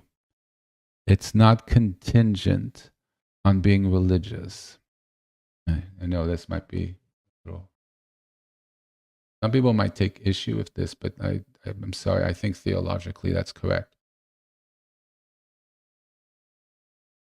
Because when we're in alignment with God, whether we believe in Him or not, or whether we know of Him or not, being at your still in alignment with His energy, the energy of life is the Shekhinah, Mana, life force, God, energetically manifesting the El Shaddai aspect of God, the current, that spark of life that God put into this dimension. When we line up with that, we get the blessings of that. That's just the way it is. It doesn't require the additional layer. Now, if you're religious, you can pray to God.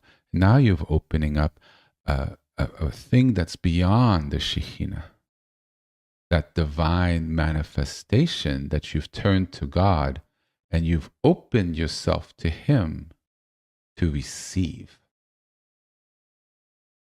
God looks for us to turn to Him, and then He gives. He might give if you're not noticing because of His compassion and mercy and wishing to help, but it's a choice whether you take it.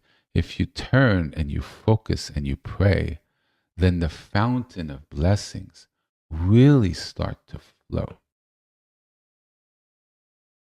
Yes?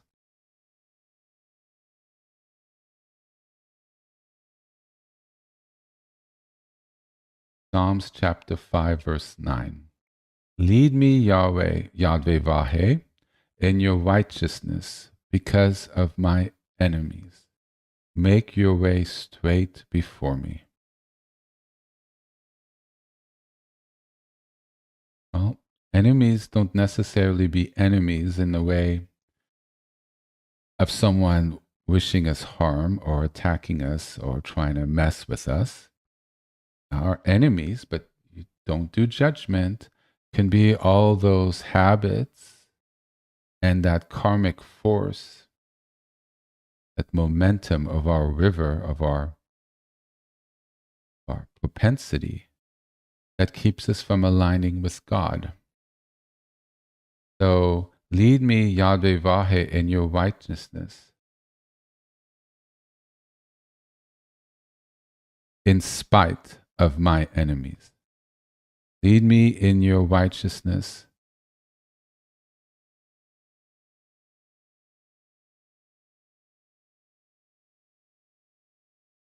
Let me think a moment, one moment.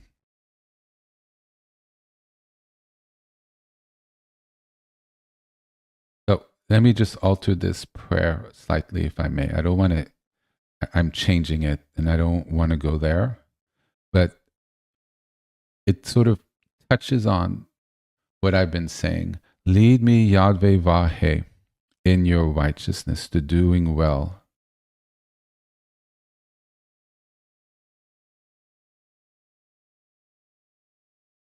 That goes against or pushes or is different or removes myself from my enemies, my karma, my blocks.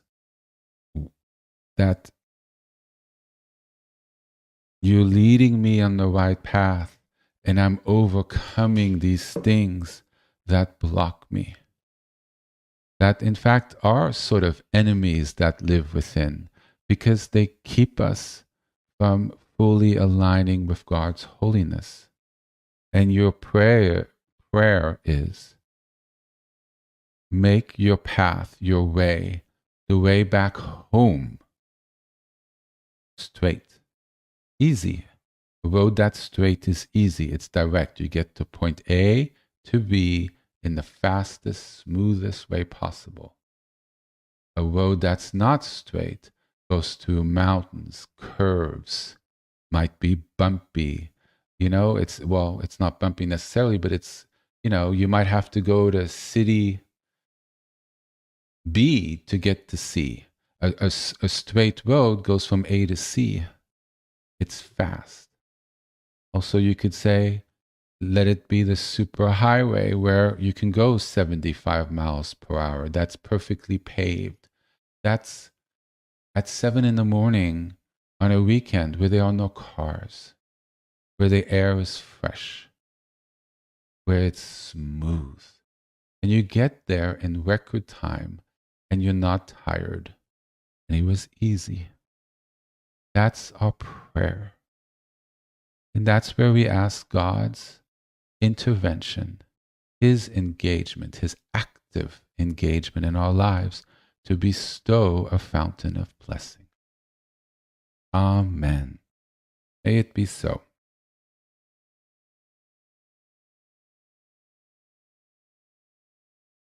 That is all I have to say today, and I literally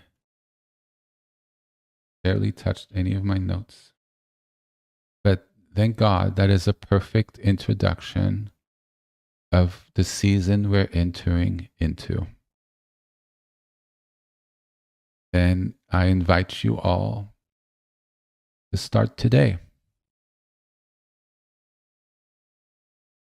Make this a powerful period of change, of rebirth, renaissance. It is a period of rebirth. In Yom Kippur, we are reborn.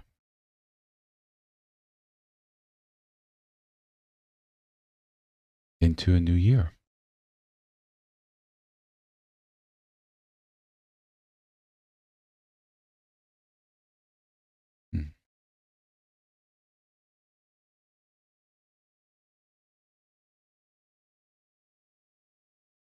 Very beautiful. I'm just giving thanks to everything I've said because I couldn't have said it better if I had planned it, and probably not nearly as good.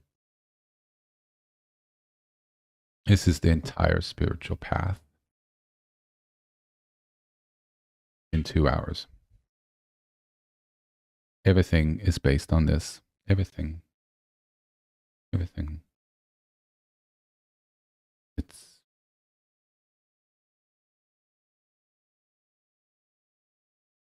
It should be the human walk of everyone to improve, to repair. And if a lot of people do it, the world will repair, our societies will repair, our families will repair, and we can restore.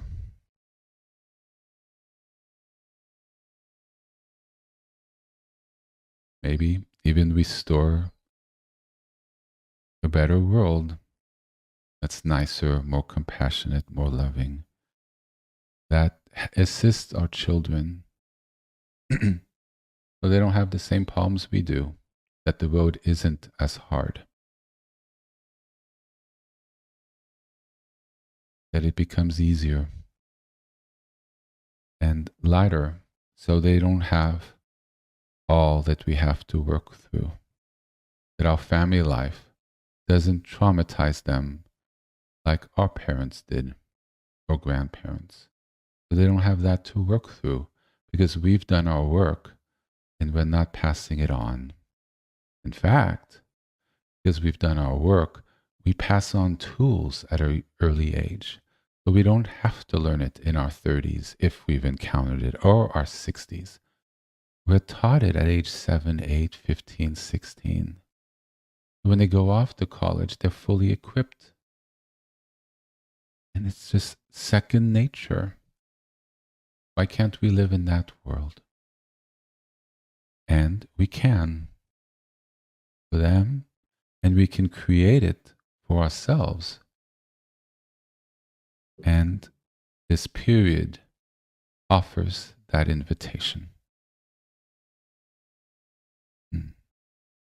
Let us take a 10-minute break. Let's try to maintain mindfulness. And I give that instruction to myself as well. And drink a little water. Eat if you need to. Go to the restroom if you need to. Then set up your prayer space. Line up. Fingertips together. Find your breath. Center.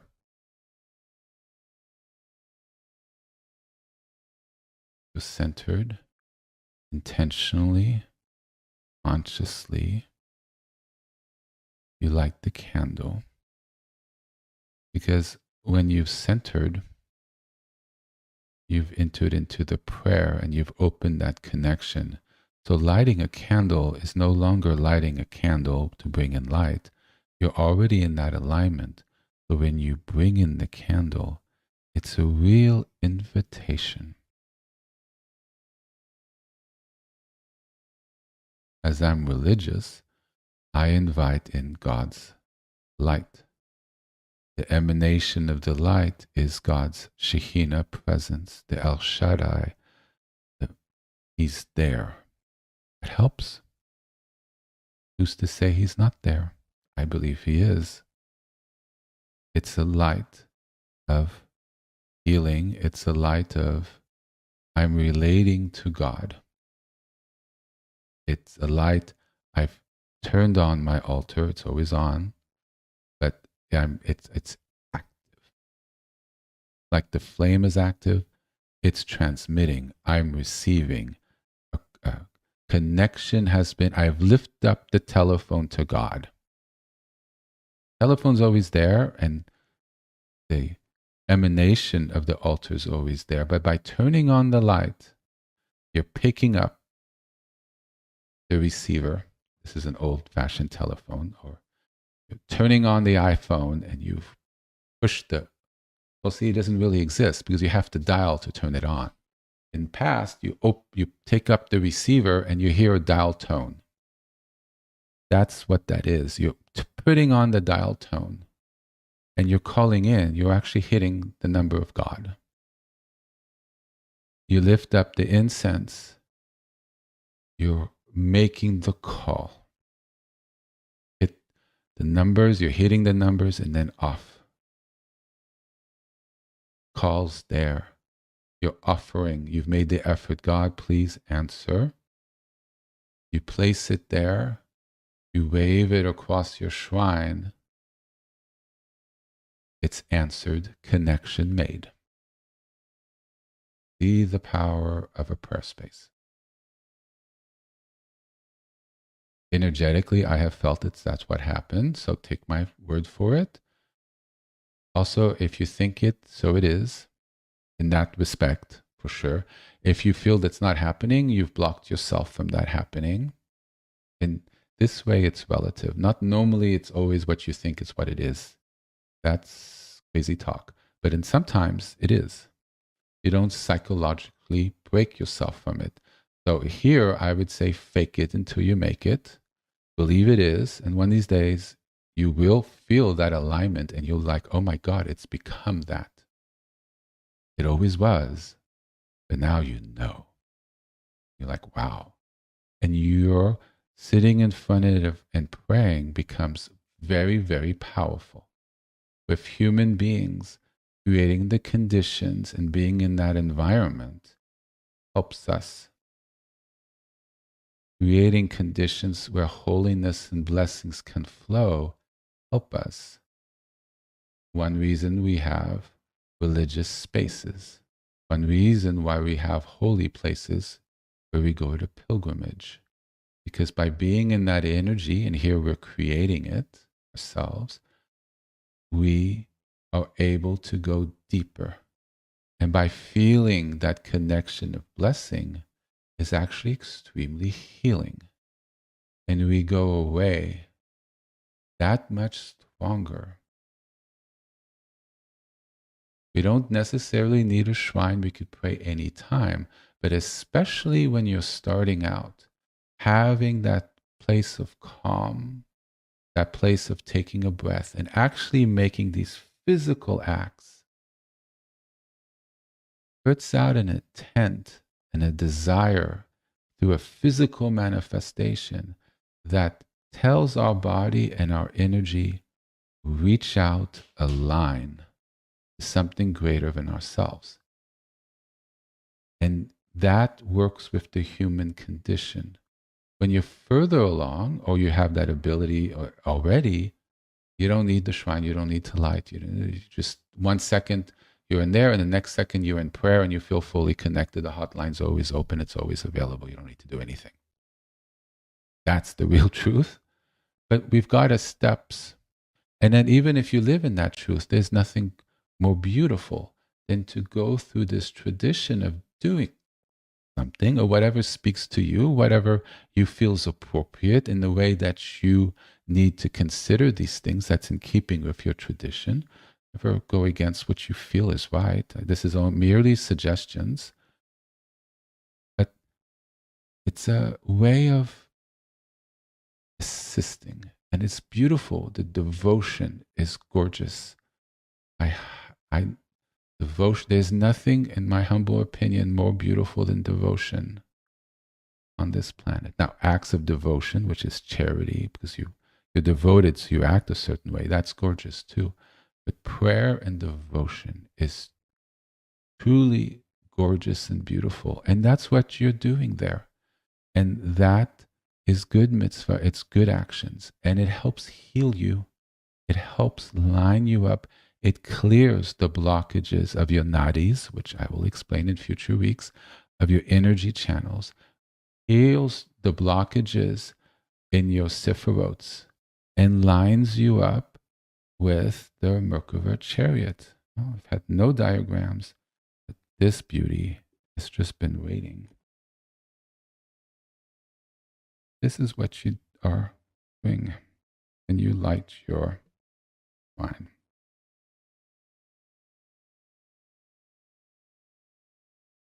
Now, this person has it in perfection. He's a living saint, but that is what we are doing. Or he's us. But we've established that connection. And because we've established it with the grace of God, that connection is there. We are in the central column, and you see it shoot up on the top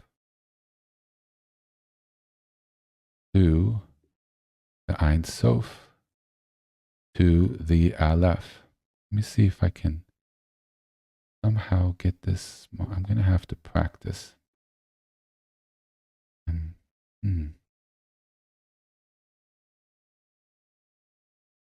This is why, one moment.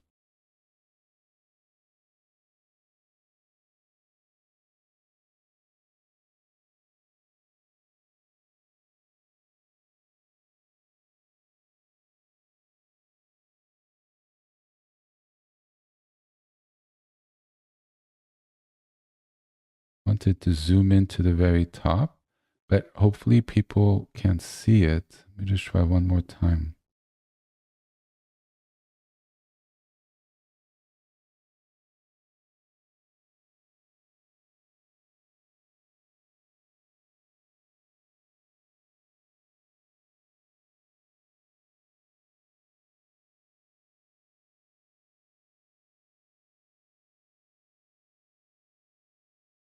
No. But you can see at the very top the lights shooting up. So when we do a prayer, we're opening the phone and we're connecting. When we light the shrine and do everything else, that helps us when we feel disconnected to God, when we feel we have problems connecting. It helps us to bridge any breaks that keep us from having that connection. It repairs the copper wire. And even if you have that connection 24/7, it is a gorgeous act of devotion to put up the incense or have a prayer space you come to, because that really becomes the heart of your house, becomes a living expression of your inner cathedral. And you go there to worship and to pray, and you have it at home.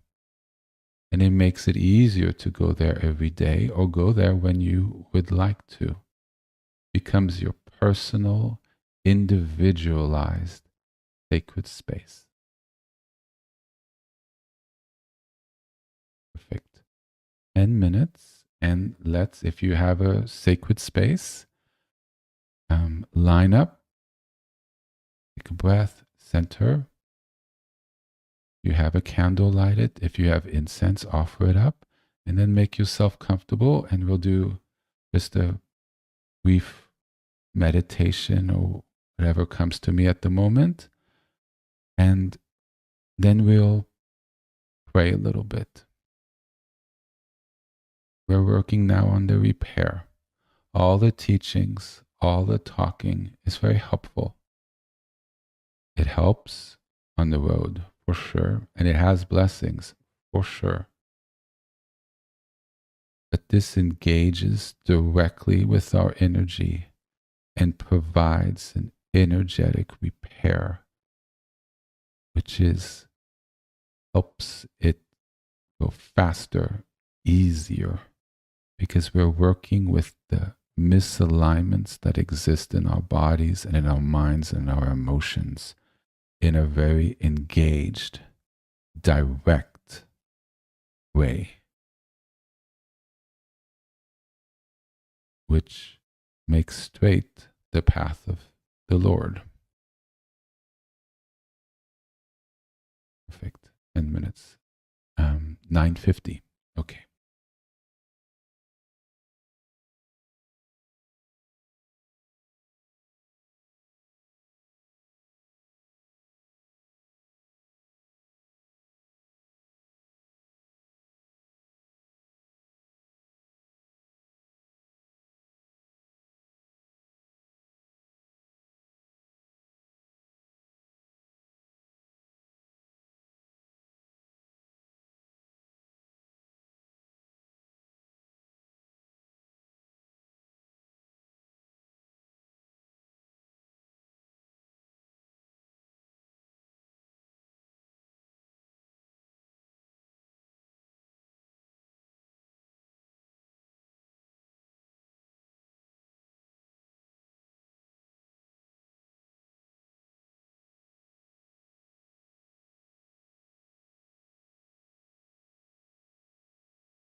Okay.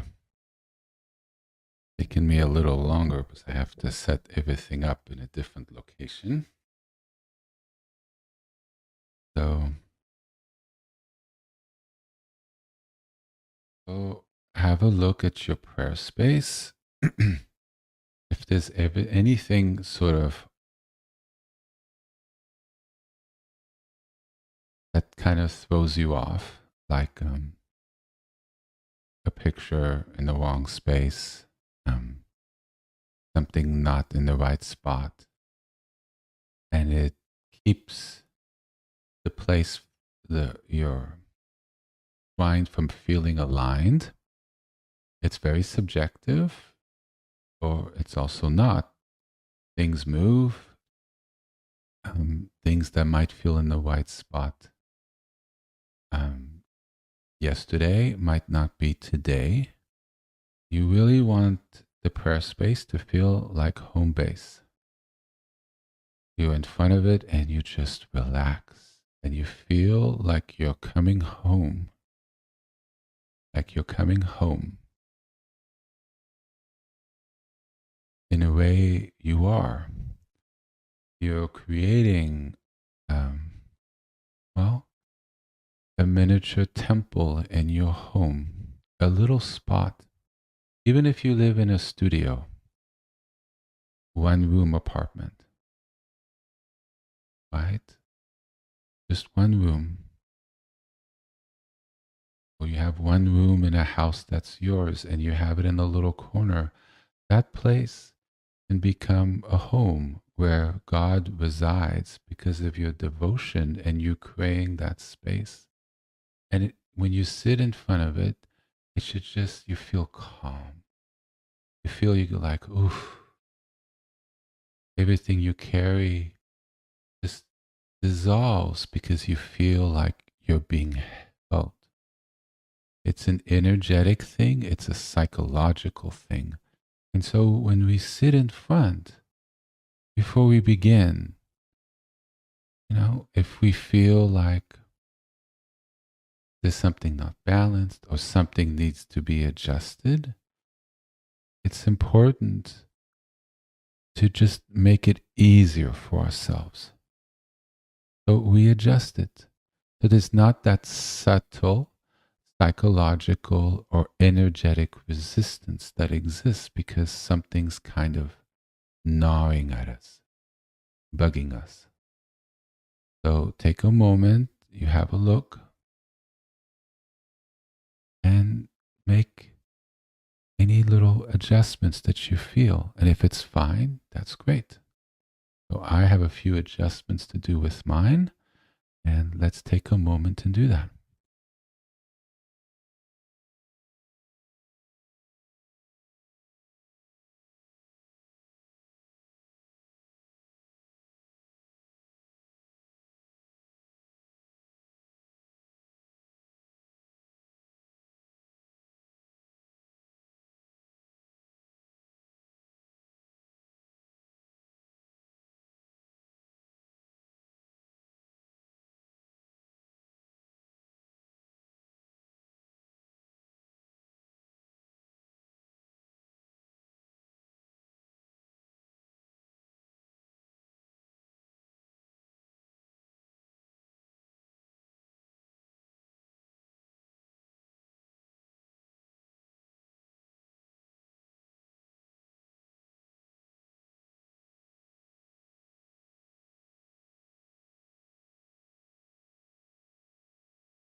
right.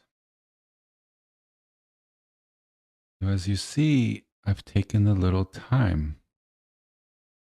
Doing it is a form of prayer and it's a form of devotion because you care for the place where you invite God or the place where you communicate the strongest with God in your home. And so by doing it is an act of care for that place, which is ultimately care for your spiritual and religious life, which is care for God or your alignment with the energies. So this is part of our practice. When you have the intent to come sit and you move, your prayer has already begun. Everything you've done is a form of prayer, not merely when you sit down and you think you start. No, it starts with, I'm going. If you're in the grocery store and you're thinking, when I come home, I'm going to pray, you've already opened that energetic door. And whether you realize it or not, everything that you do as you about before you sit down and officially begin actually has been part of the prayer, the preparation, the movement, the acts have all fold into it. A more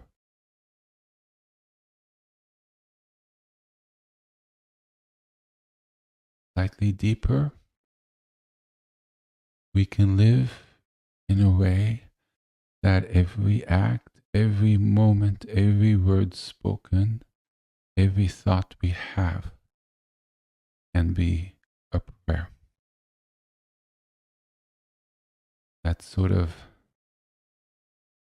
what we're aiming towards. We live in that perfect alignment with Shekhinah, that everything we are and everything we do is a prayer because it's in perfect alignment.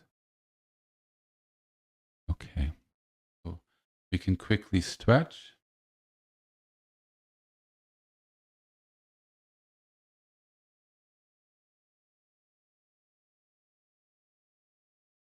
When I sit down, I just kind of hit my issue spots, which for me is stretching out my legs. But if you have tightness or issues with your chest or arms or back, and it's not necessarily your legs, you work, with those spots, or you do something very complete. But since we don't have a lot of time, you just focus on where your issue spots. And if you know stretches that help, you focus on that, you do that, and then you come down and, you're already energetically more open. There's no constrictions. The less constrictions, less tightness, right? So for me, I know I'm going to get a little sore in 10, 15 minutes because my body's tight. As a preventative measure, I take 1 or 2 or 3 Advils because that relaxes my muscles and then the energy flows better. Now, that's for me. I don't advocate it for people and there's counter side effects for certain people. So that's just what I do for me. And that helps me because my body's very tight. And the more the energy flows in my body, the more it goes up the central channel, the more it goes up the sephirotes, and the greater the connection, the union, and the more powerful the prayer. Yes? Okay, stretch, and then let's start.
take any water if you want. Find you a comfortable position.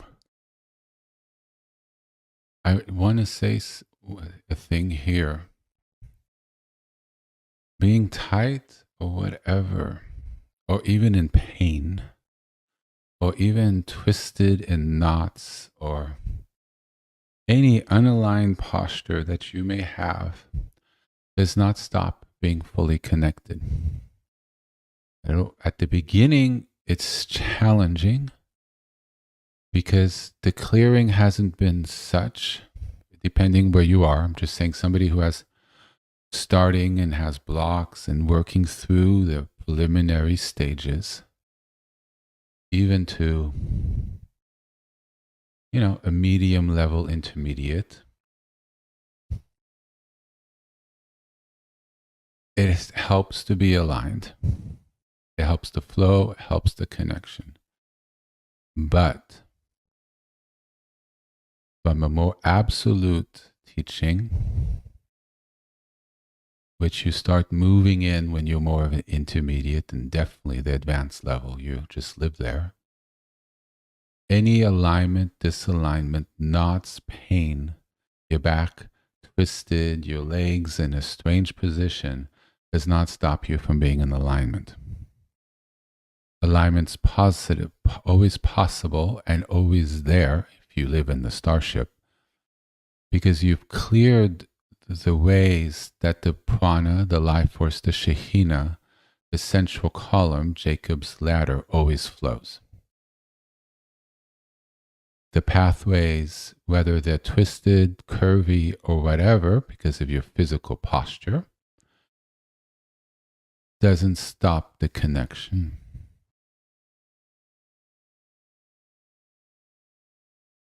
But until that flow and that suppleness and the rigidity of and blocks aren't cleared on the energetic level, it is very important that you stretch and you maintain a good posture to assist that clearing and alignment and proper flow.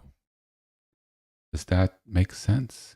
And even if any position doesn't stop you from flowing, it definitely is proper to have the proper posture as often as you can, because that's just intelligence.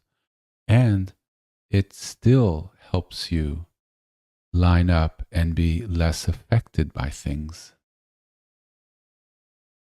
if you're at anything but the stable starship level.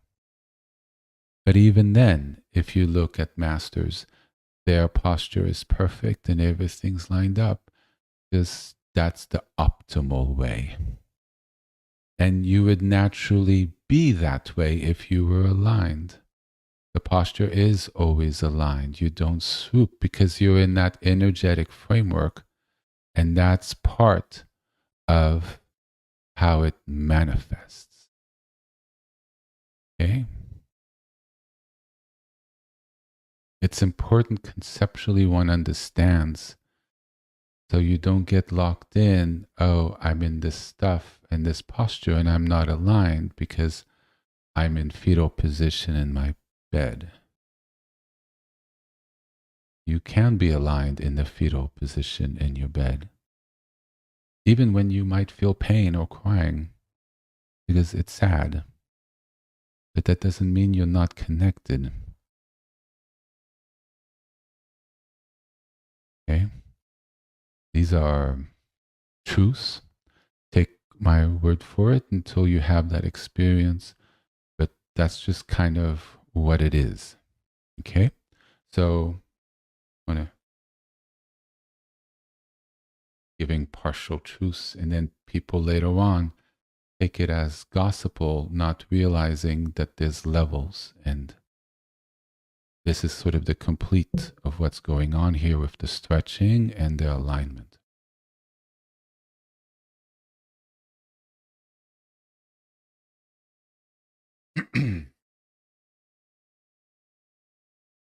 So let's focus on our prayer.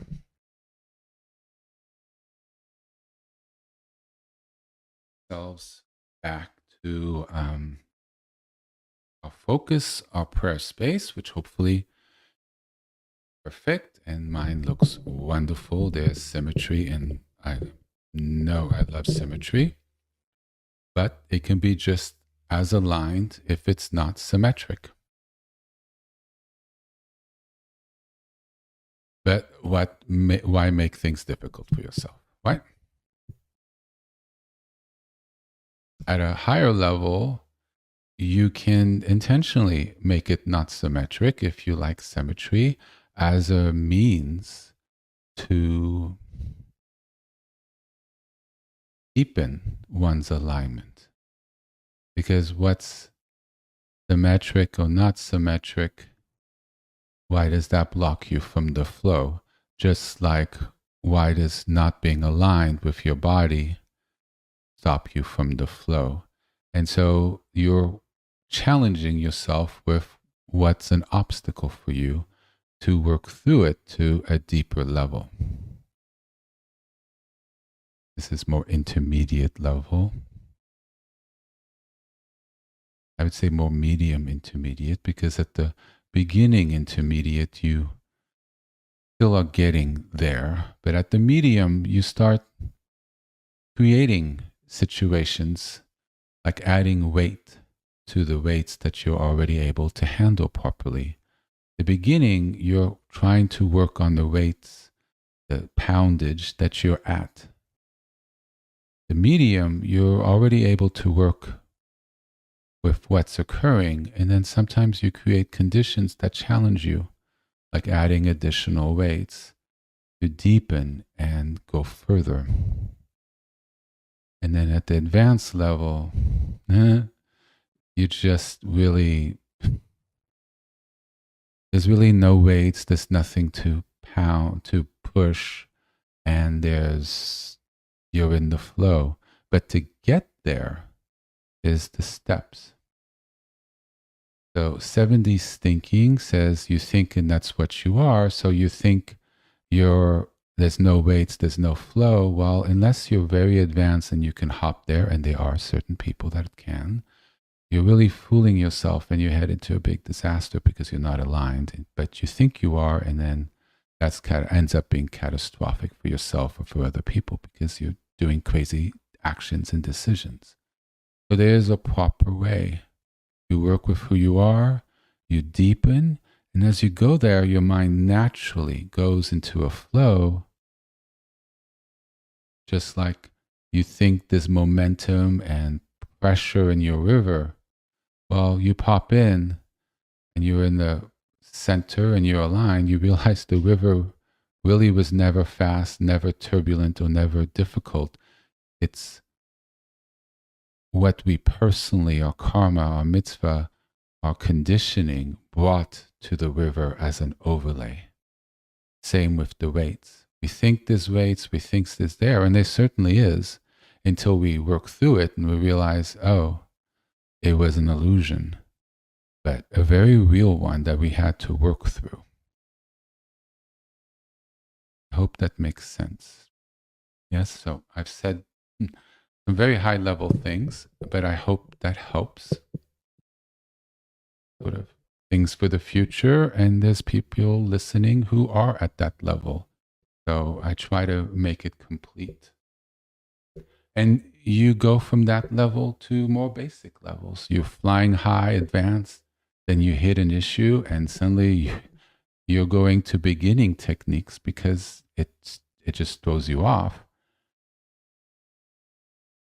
But that's the right technique. There's no more advanced.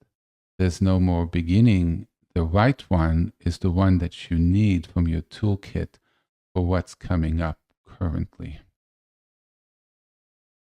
Yes.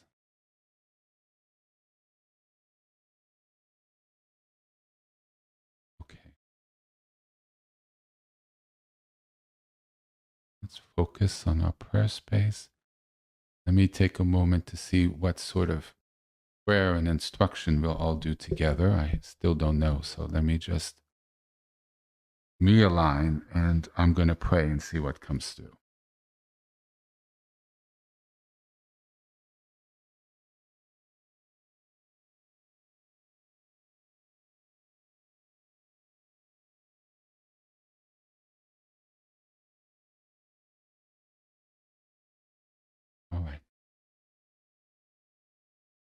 So we're going to do a mantra for those who.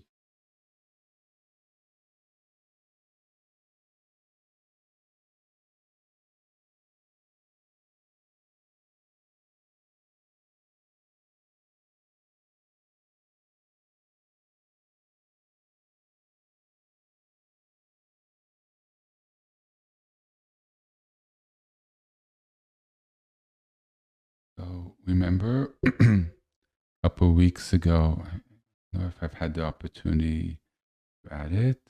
We had Shekhinah as a new word. So Yahweh Shekhinah, Hashem Shekhinah, Shekhinah Hashem, the living life force of God, right?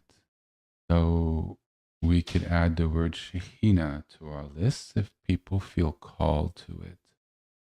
The Shekhinah is what's very available in our living existence because that's the tangible energy of God that gives us life, that emanates our world and is in everything.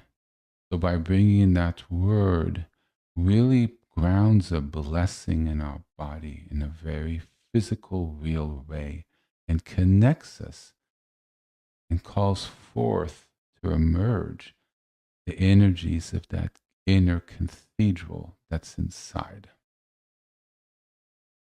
Yes. Using the name Shekhinah is not part of the 72 names of God as far as I'm aware. So, but it is extremely effective. So I offer that as an opportunity. You do the name that you feel called. Since we are doing healing, do not forget the name Wafa, the word Wafa, like Adonai Wafa, Adonai, a name of God that heals, right? So we're calling a specific energy of Adonai, God, that has a healing frequency. We're specifically asking for healing, powerful during this time. But we're also mindful, we're also aware that all the names, everything about the names is healing because it all brings forth the the energies of God. We're calling forth in a powerful mantra way the properties and energies of God. And everything about the names realigns us to that. Therefore, all the properties of the names, we don't necessarily need to say Wafa because all the properties of the names are healing because it realigns us to divine frequencies. Now, of course, every name has different energies and frequencies. That's the beauty of the names. The order, if you use multiple names at once, right? Like Yahweh Rapha, there's a mixture. So I can see a combination that's on there. So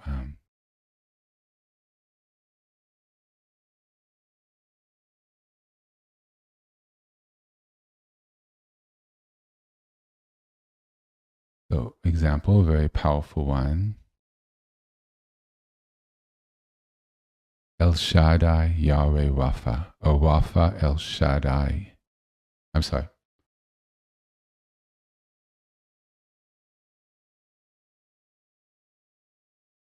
Yahweh El Shaddai Rapha. Very, that's powerful. I don't know if people felt that. Oof. That just shot right through me. That's the power. Those combinations. This one, El Shaddai Yahweh Rapha. I use the names very respectfully. This is a sacred space. This is a place of prayer. That those words, those holy words, created an energy that I found to be very warm, very healing, and much more powerful had I just said one of those names individually. The combination created a certain manifestation, energetic, that helped me. And honestly, that is the phrase I'm going to be, the combination of these sacred words that are empowered and highly blessed that I will be using today.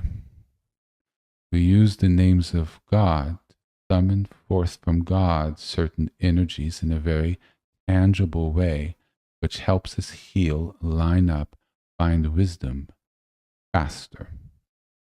We're calling in blessings that makes our road straighter, more direct, and maybe eliminates certain blockages right away, which might otherwise have taken a year or two. We open ourselves to a dimension of God that is not necessarily bound by the rules and energies of this one. Hence, things can happen in different ways, which they otherwise would not have had we not opened ourselves to that.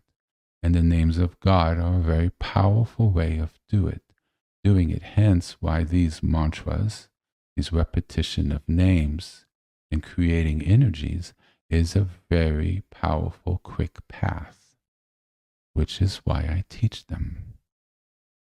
Yes? I really don't like wasting time, and why not just get to it? And it's safe. And I've explained in February, March, again, the teaching on mantras, on how to go slowly, when to stop, what to do. So if you're new to this, please find those teachings. I'm not going to go back into it right now. So you go back, you learn. I think somewhere in the fall last year, I went into it. And definitely a year ago, last February, March, I really went into it. So it's all there. And it's bringing in the blessings, bringing in God to help. And saying the name is a prayer, and it's devotion. It's just devotion. It is the form of devotion. And if you're not fully understanding, then that's something to contemplate yourself and come to an understanding as to why it is, and that will be helpful for you. And if you're not religious, okay, the names are still available to you. They're openly offered. Just say it to feel the energy of healing, because that healing is available, the wisdom is available to anyone. Bring yourself into alignment to the truths of the universe, to your alignment that's your birthright. And whether you believe in God or not, you are still walking the path of holiness and ultimately the path of God from my perspective, even if it's not yours. But we should all have availability and the invitation to use these sacred names, use this method, these words to find healing, because all human beings need healing. We need to assist others to repair themselves, repair ourselves, so we can all move forward into a better place. So it's sort of an open invitation. No one's excluded here. Take the pieces that work for you. Okay.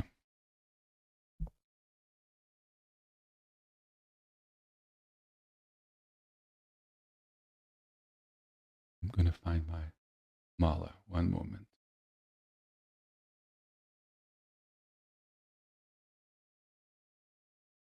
Spoken for a bit, so if some people need to go to a bathroom, I'll begin in about 3 minutes.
Okay. And remember, just because you start with a particular name doesn't mean you need to stick with it throughout. You might start with one name, and that opens doors or an opening to another name. You might need to say it a couple times, the first one, or for a minute or two, and then suddenly it doesn't feel like that's the one anymore, and suddenly another name comes to your mind. I suggest you open yourself up to the flow of it, and it will change with time. When I was starting, and even now, sometimes I just need one name, and it helps kind of, I don't know, with something energetic. And then it opens to my main name or to a different one for that day. Remember, all the names lead to God. Ultimately, all the names contain the same blessing. So, one period in time, you might use one word, one name, and another time you use another. One name is not better than the other. One name is not superior to the others. They have different manifestations, different qualities, but they all have the same blessings. It's just certain blessings might be a little more forward, a little more prevalent, a little more easier for you to tap into than others. And that's the one you feel that you need for that moment: healing, clearing, wisdom, compassion, more bodied, more spacious. Like Abba for me is very spacious, and you kind of have them as things you could tap into depending where you are that day. But it's open, it's fluid, and as you do it more and more, you learn different ones as you feel called to, and then you have a whole toolkit that's available. And at some point, you just naturally, in your alignment, the right name just manifests out of your mouth for whatever reason for that day. And then it might shift, and then it might shift to another, but you're not even doing it consciously at that point. You're in the flow, and naturally, you end up being guided by the Shekhinah.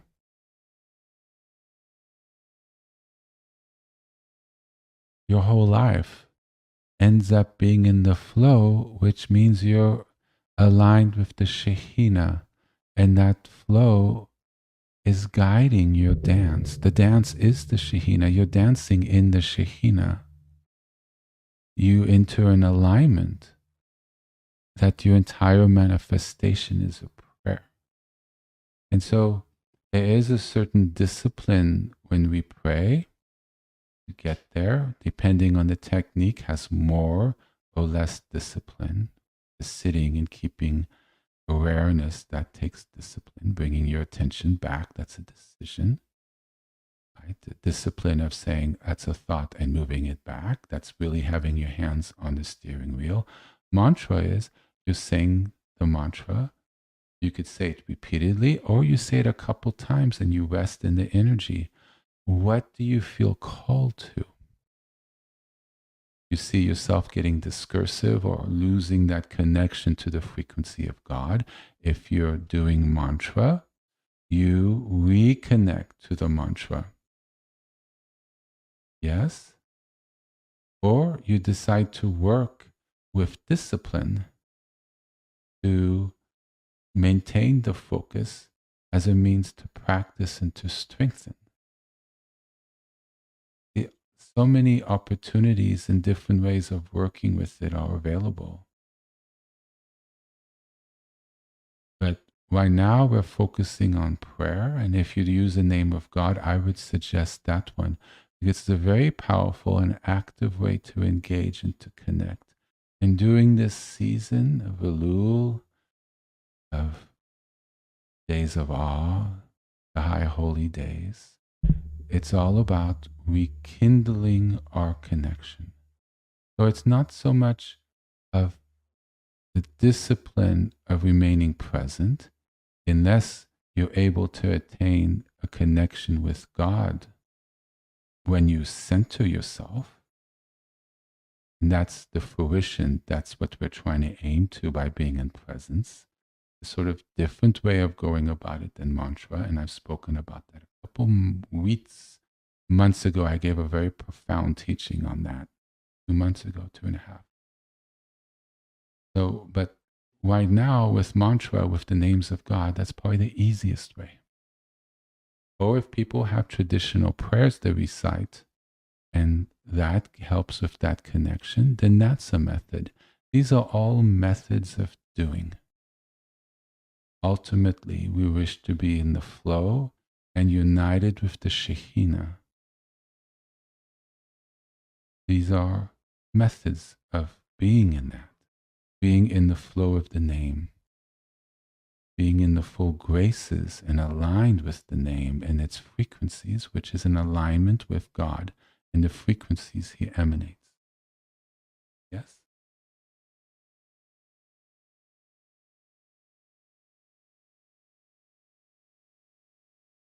I encourage people to have a regular practice during this season. And maybe even say, you know what, 15 minutes a day or every other day. Or Saturday and Sunday, which I used to do. I don't have to. I had a little bit every day or sometimes a lot every day, depending on my focus.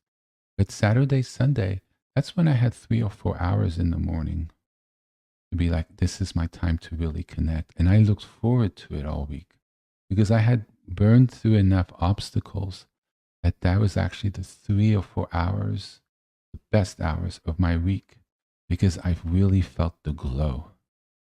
I was really like, oh, Jesus, if only I could be there 24/7 with God, with His names, with Adonai. You see, in that moment of connecting with God, was the moment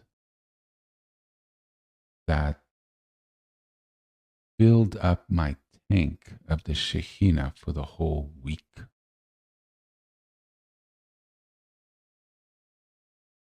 And from that, I had the connection and the blessing to help navigate the ordinary world in a better, more aligned way, clearing my karma, connecting deeper. And then with the practice during the week, I was able to reconnect. And the next weekend, I had another real bathing in. And suddenly things became easier and lighter. And I began to being able to live with the Shekhinah longer and longer and longer, to the point that inner voice within was always speaking to me and guiding me. And I learned how to trust it. And I realized that life became much, much easier. And there was a wisdom there that I couldn't quite get through the use of my mind. It was more transcendent, and it saw and knew things that I couldn't see or do. And in hindsight, when I look back, be like, wow, I would have made this choice. But by following this, it's much better. But you have to get there. You've got to make sure that voice is pure and aligned, and you got to make takes time to have that certainty and know that you're aligned, that that voice ain't off, that voice isn't your subconscious mind or some messed up part of your mind that you follow and it leads to disaster because you haven't followed your intelligence of your mind, and it wasn't time to go into the flow because the river's still a little polluted and off. Yes, that's sort of the caution there. When we practice, we go into the flow. We move into the river of God consciously, and we enter the blessings. So I hope during this sacred period, people more and more enter into the blessings. And, well, I felt to do it for a while, and now it really aligns. Every Wednesday night, we will do, a very wise person told me to make it permanent. So I will jump into that commitment. I will find a time that every Wednesday night we will do a prayer together. I really won't talk. It will all be about praying together. We get together and we pray. So my mind is saying 7 o'clock Pacific time, but I'll need to see. It might be 7 or it might be 8. Probably more 8. So so I will post it on Tuesday, the time, and it's an open invitation. And at some point, we will settle on a definite time. And it'll be a permanent thing. It's an open invitation, and it's okay if you can't make it, or it's okay if you don't want to. And it's okay if you, when you do have time, you put it on and just listen to the recording. Even if there's a lot of empty space, you're still connecting in with the energy that we cultivated. You're opening a connection to what occurred, and I believe it's still a live one. And I think I will keep the previous teaching, not teaching, prayer, on the site till the following Tuesday or something, and then take it down in time for the new one on Wednesday. So people have the ability during the week to just have it playing as they do their prayer. And hopefully it connects to the power of group prayer, and hopefully helps it easier to touch in to the blessings that we tap into as a group, helping each other to better connect. The sort of a following of sorts. People doing something similar, yet bringing their individuality and their beauty and their particular gifts into it. Okay.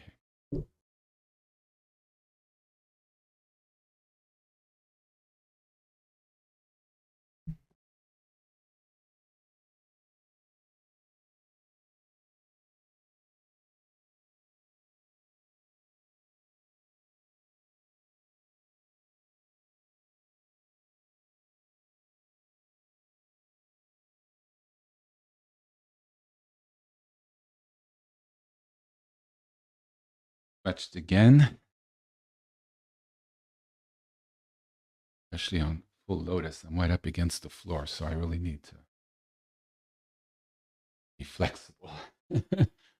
Okay.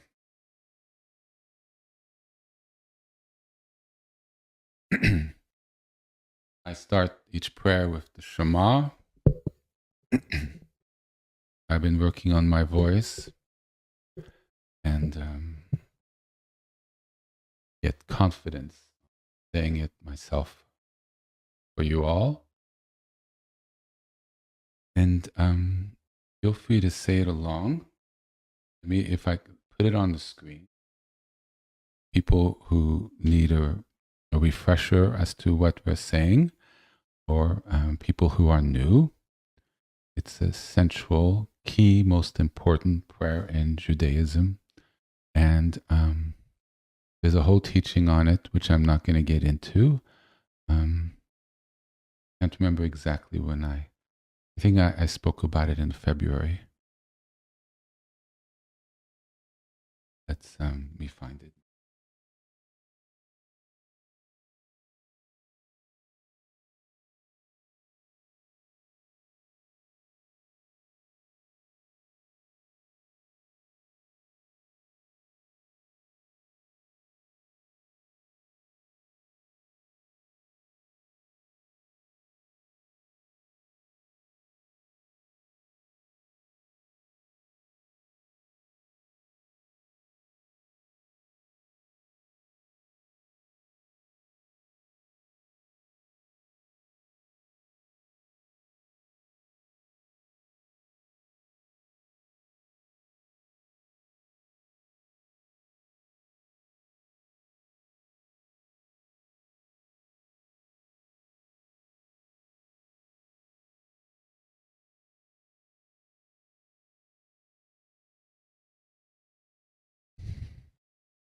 So,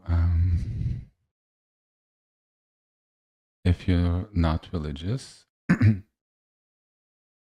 you feel free to say it. If you want to connect with the energy, if you don't feel comfortable, just stay open to the current that I'm trying to emanate through my voice and see if there's a blessing that comes. And since I want to make it something clear, this is the God of the Old Testament. And I want to make it very clear, this is a religious truth, that the God of the Old Testament exists in Christianity. So if you're Christian, it is 100%, 100,000,000% appropriate to do this prayer because it is actually a foundation of Christianity. So I'm trying to make this as open and as inclusive as I can because God, Adonai, is open to everyone. I really don't want people to have psychological issues where they feel they can't connect with this holy and most powerful prayer. And O Israel is, in this context, not referring to a country and not even necessarily referring to a group of people. It's referring to all those who believe in God.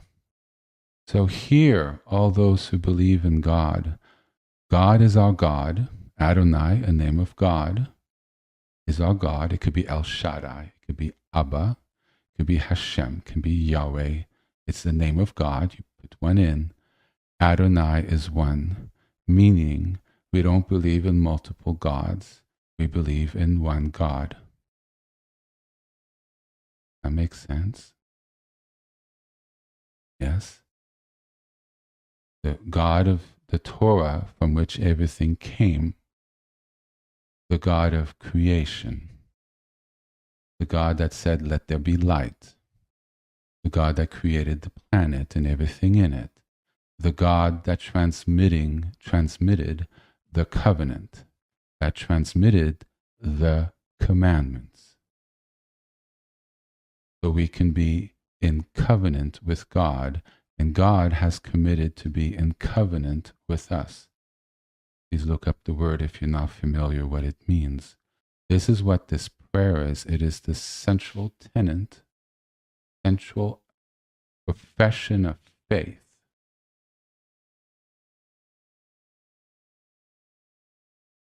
on which everything is built.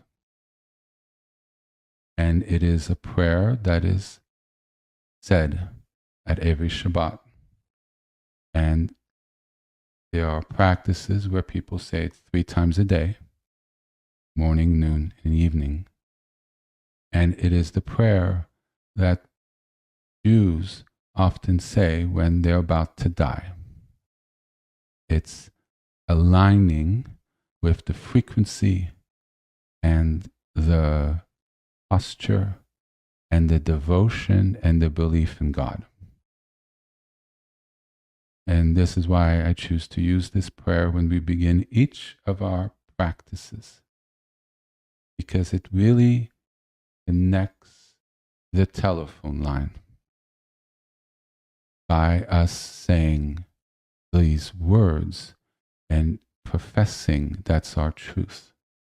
And like I said, if you don't believe in God, that's okay. Just ask for the blessing, or, may this help me, receive a blessing from another faith. And that's beautiful. It's openly offered. Yeah.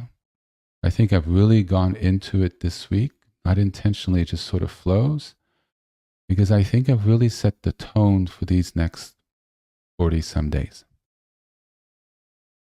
This is the framework that I hope people, and bring in your own framework and take what you want and leave what you want. Nothing's imposed. You make it what you feel is appropriate. Hopefully you create your framework to navigate and make full use of this period of time that's coming. A lot of people are praying in similar or different ways, but they're using this time of Elul and the high holy days to do this work I've been describing. That means there's a lot of prayer going on that could help sustain us. And that also means, since it's a set period of time, God really, and the Shekhinah really focuses on these things during this period of time. That's the power of following liturgical holidays and periods. So this is one of the most aligned time to receive blessings and graces for this work. It's not meaning that it's not there the rest of the year, but this time it's particularly focused due to the religious services oriented around this and the group of people who are doing these practices, as well as it's been done for centuries and centuries and centuries and centuries. Based on the same liturgical calendar, which is actually lunar. It's based on the moon, not the sun. So the times, the days change per each year, but it's always in this season. And that frequency and lining up creates a powerful orientation and blessing to this profound work of putting ourselves ever more closely on the path of God. Okay.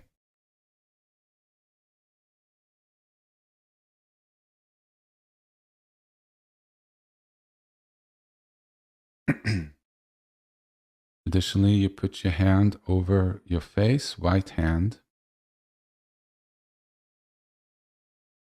Even if you're a lefty, it's your right hand. Look into that, but I'm pretty sure. And it's sort of over your nose and fingertips, sort of around your third eye. It causes energetically one to turn inwards when you pray.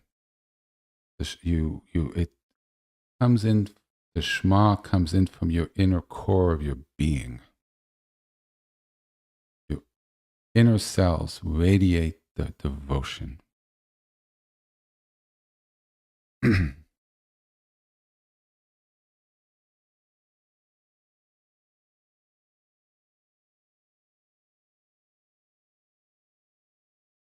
Ma Israel Adonai Eloheinu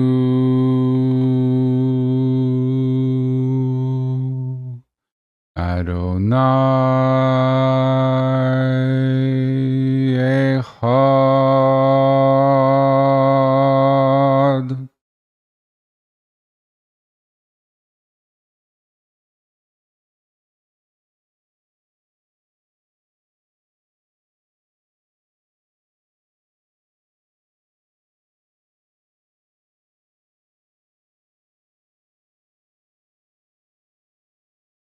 Yahweh Rapha, Yahweh Rapha, Yahweh Rapha.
Shehina Shalom, Shehina Shalom, Shehina Shalom, Shehina Shalom.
Release, breathe, let go.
care aside, we bow down our pride. Rescue us from the tide. On your wings, lift us high. In the dark, be a light. We need you on our side. El Shaddai, we need you on our side. El Shaddai, we need you on our side. El Shaddai.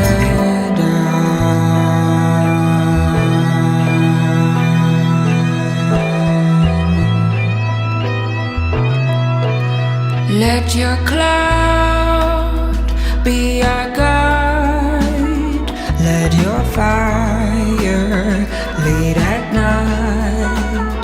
When our foes come to fight, we need you on our side.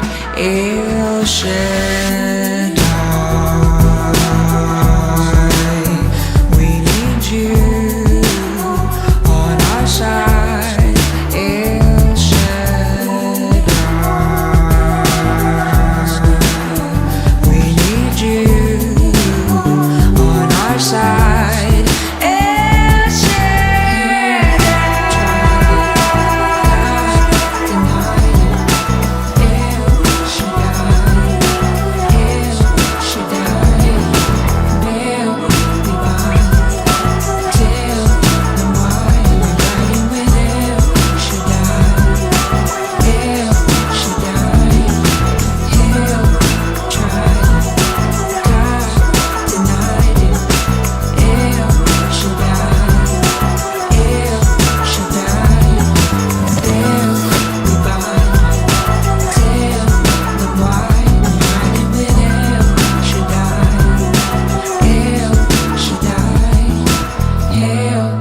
tried it, God denied it. El Shaddai, El Shaddai, Baal we bind. Tell them why we riding with El Shaddai, El Shaddai.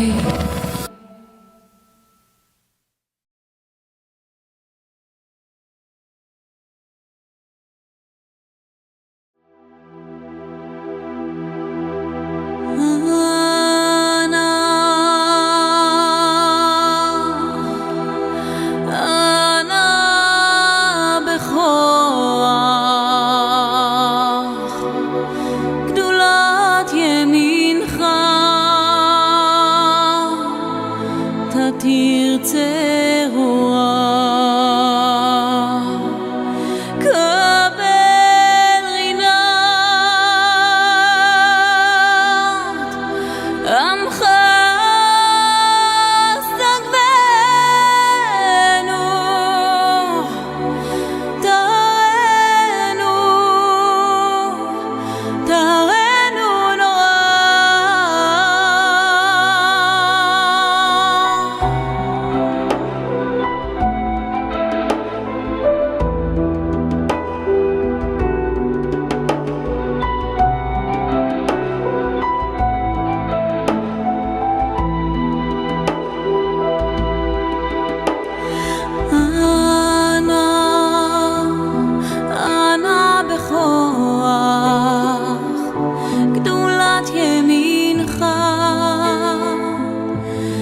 תרצה רוח,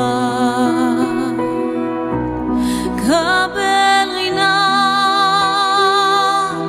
עמך סגבנו,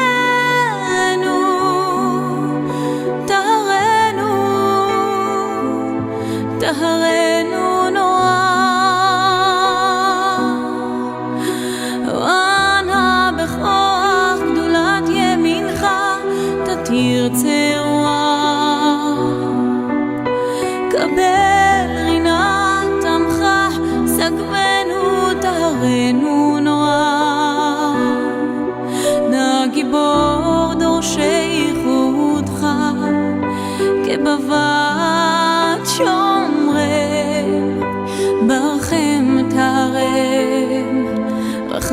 בצדקתך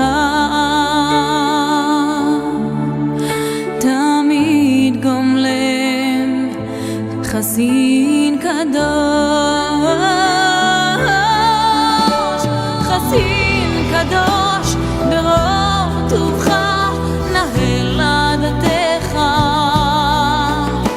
יחיד גאה לעמך פנה זוכרי קדושתך שבתנו קבל ושמע צעקתנו יודע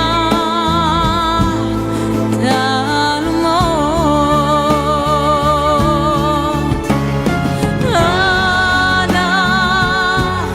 אנא בכך גדולת ימינך תרצה רוח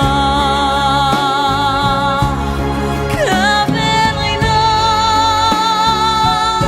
עמך סגנו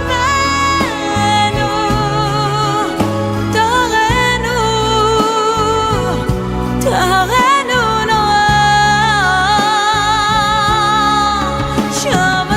שבתנו קבל ושמע צעקתנו יודע תעלומות יודע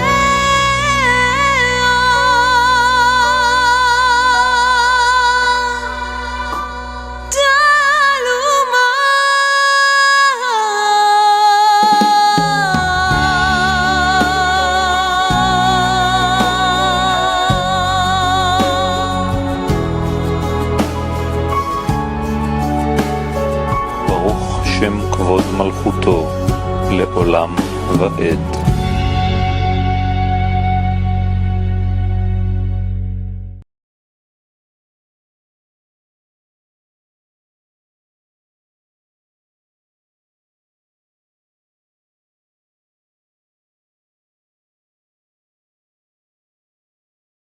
Thank you so much for joining me this week.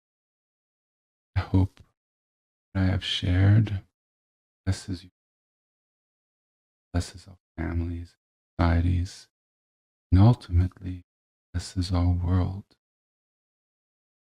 For those who would like, see you on Wednesday evening. May Hashem grant us a beautiful, sacred, and wonderful week. Amen. Till next week.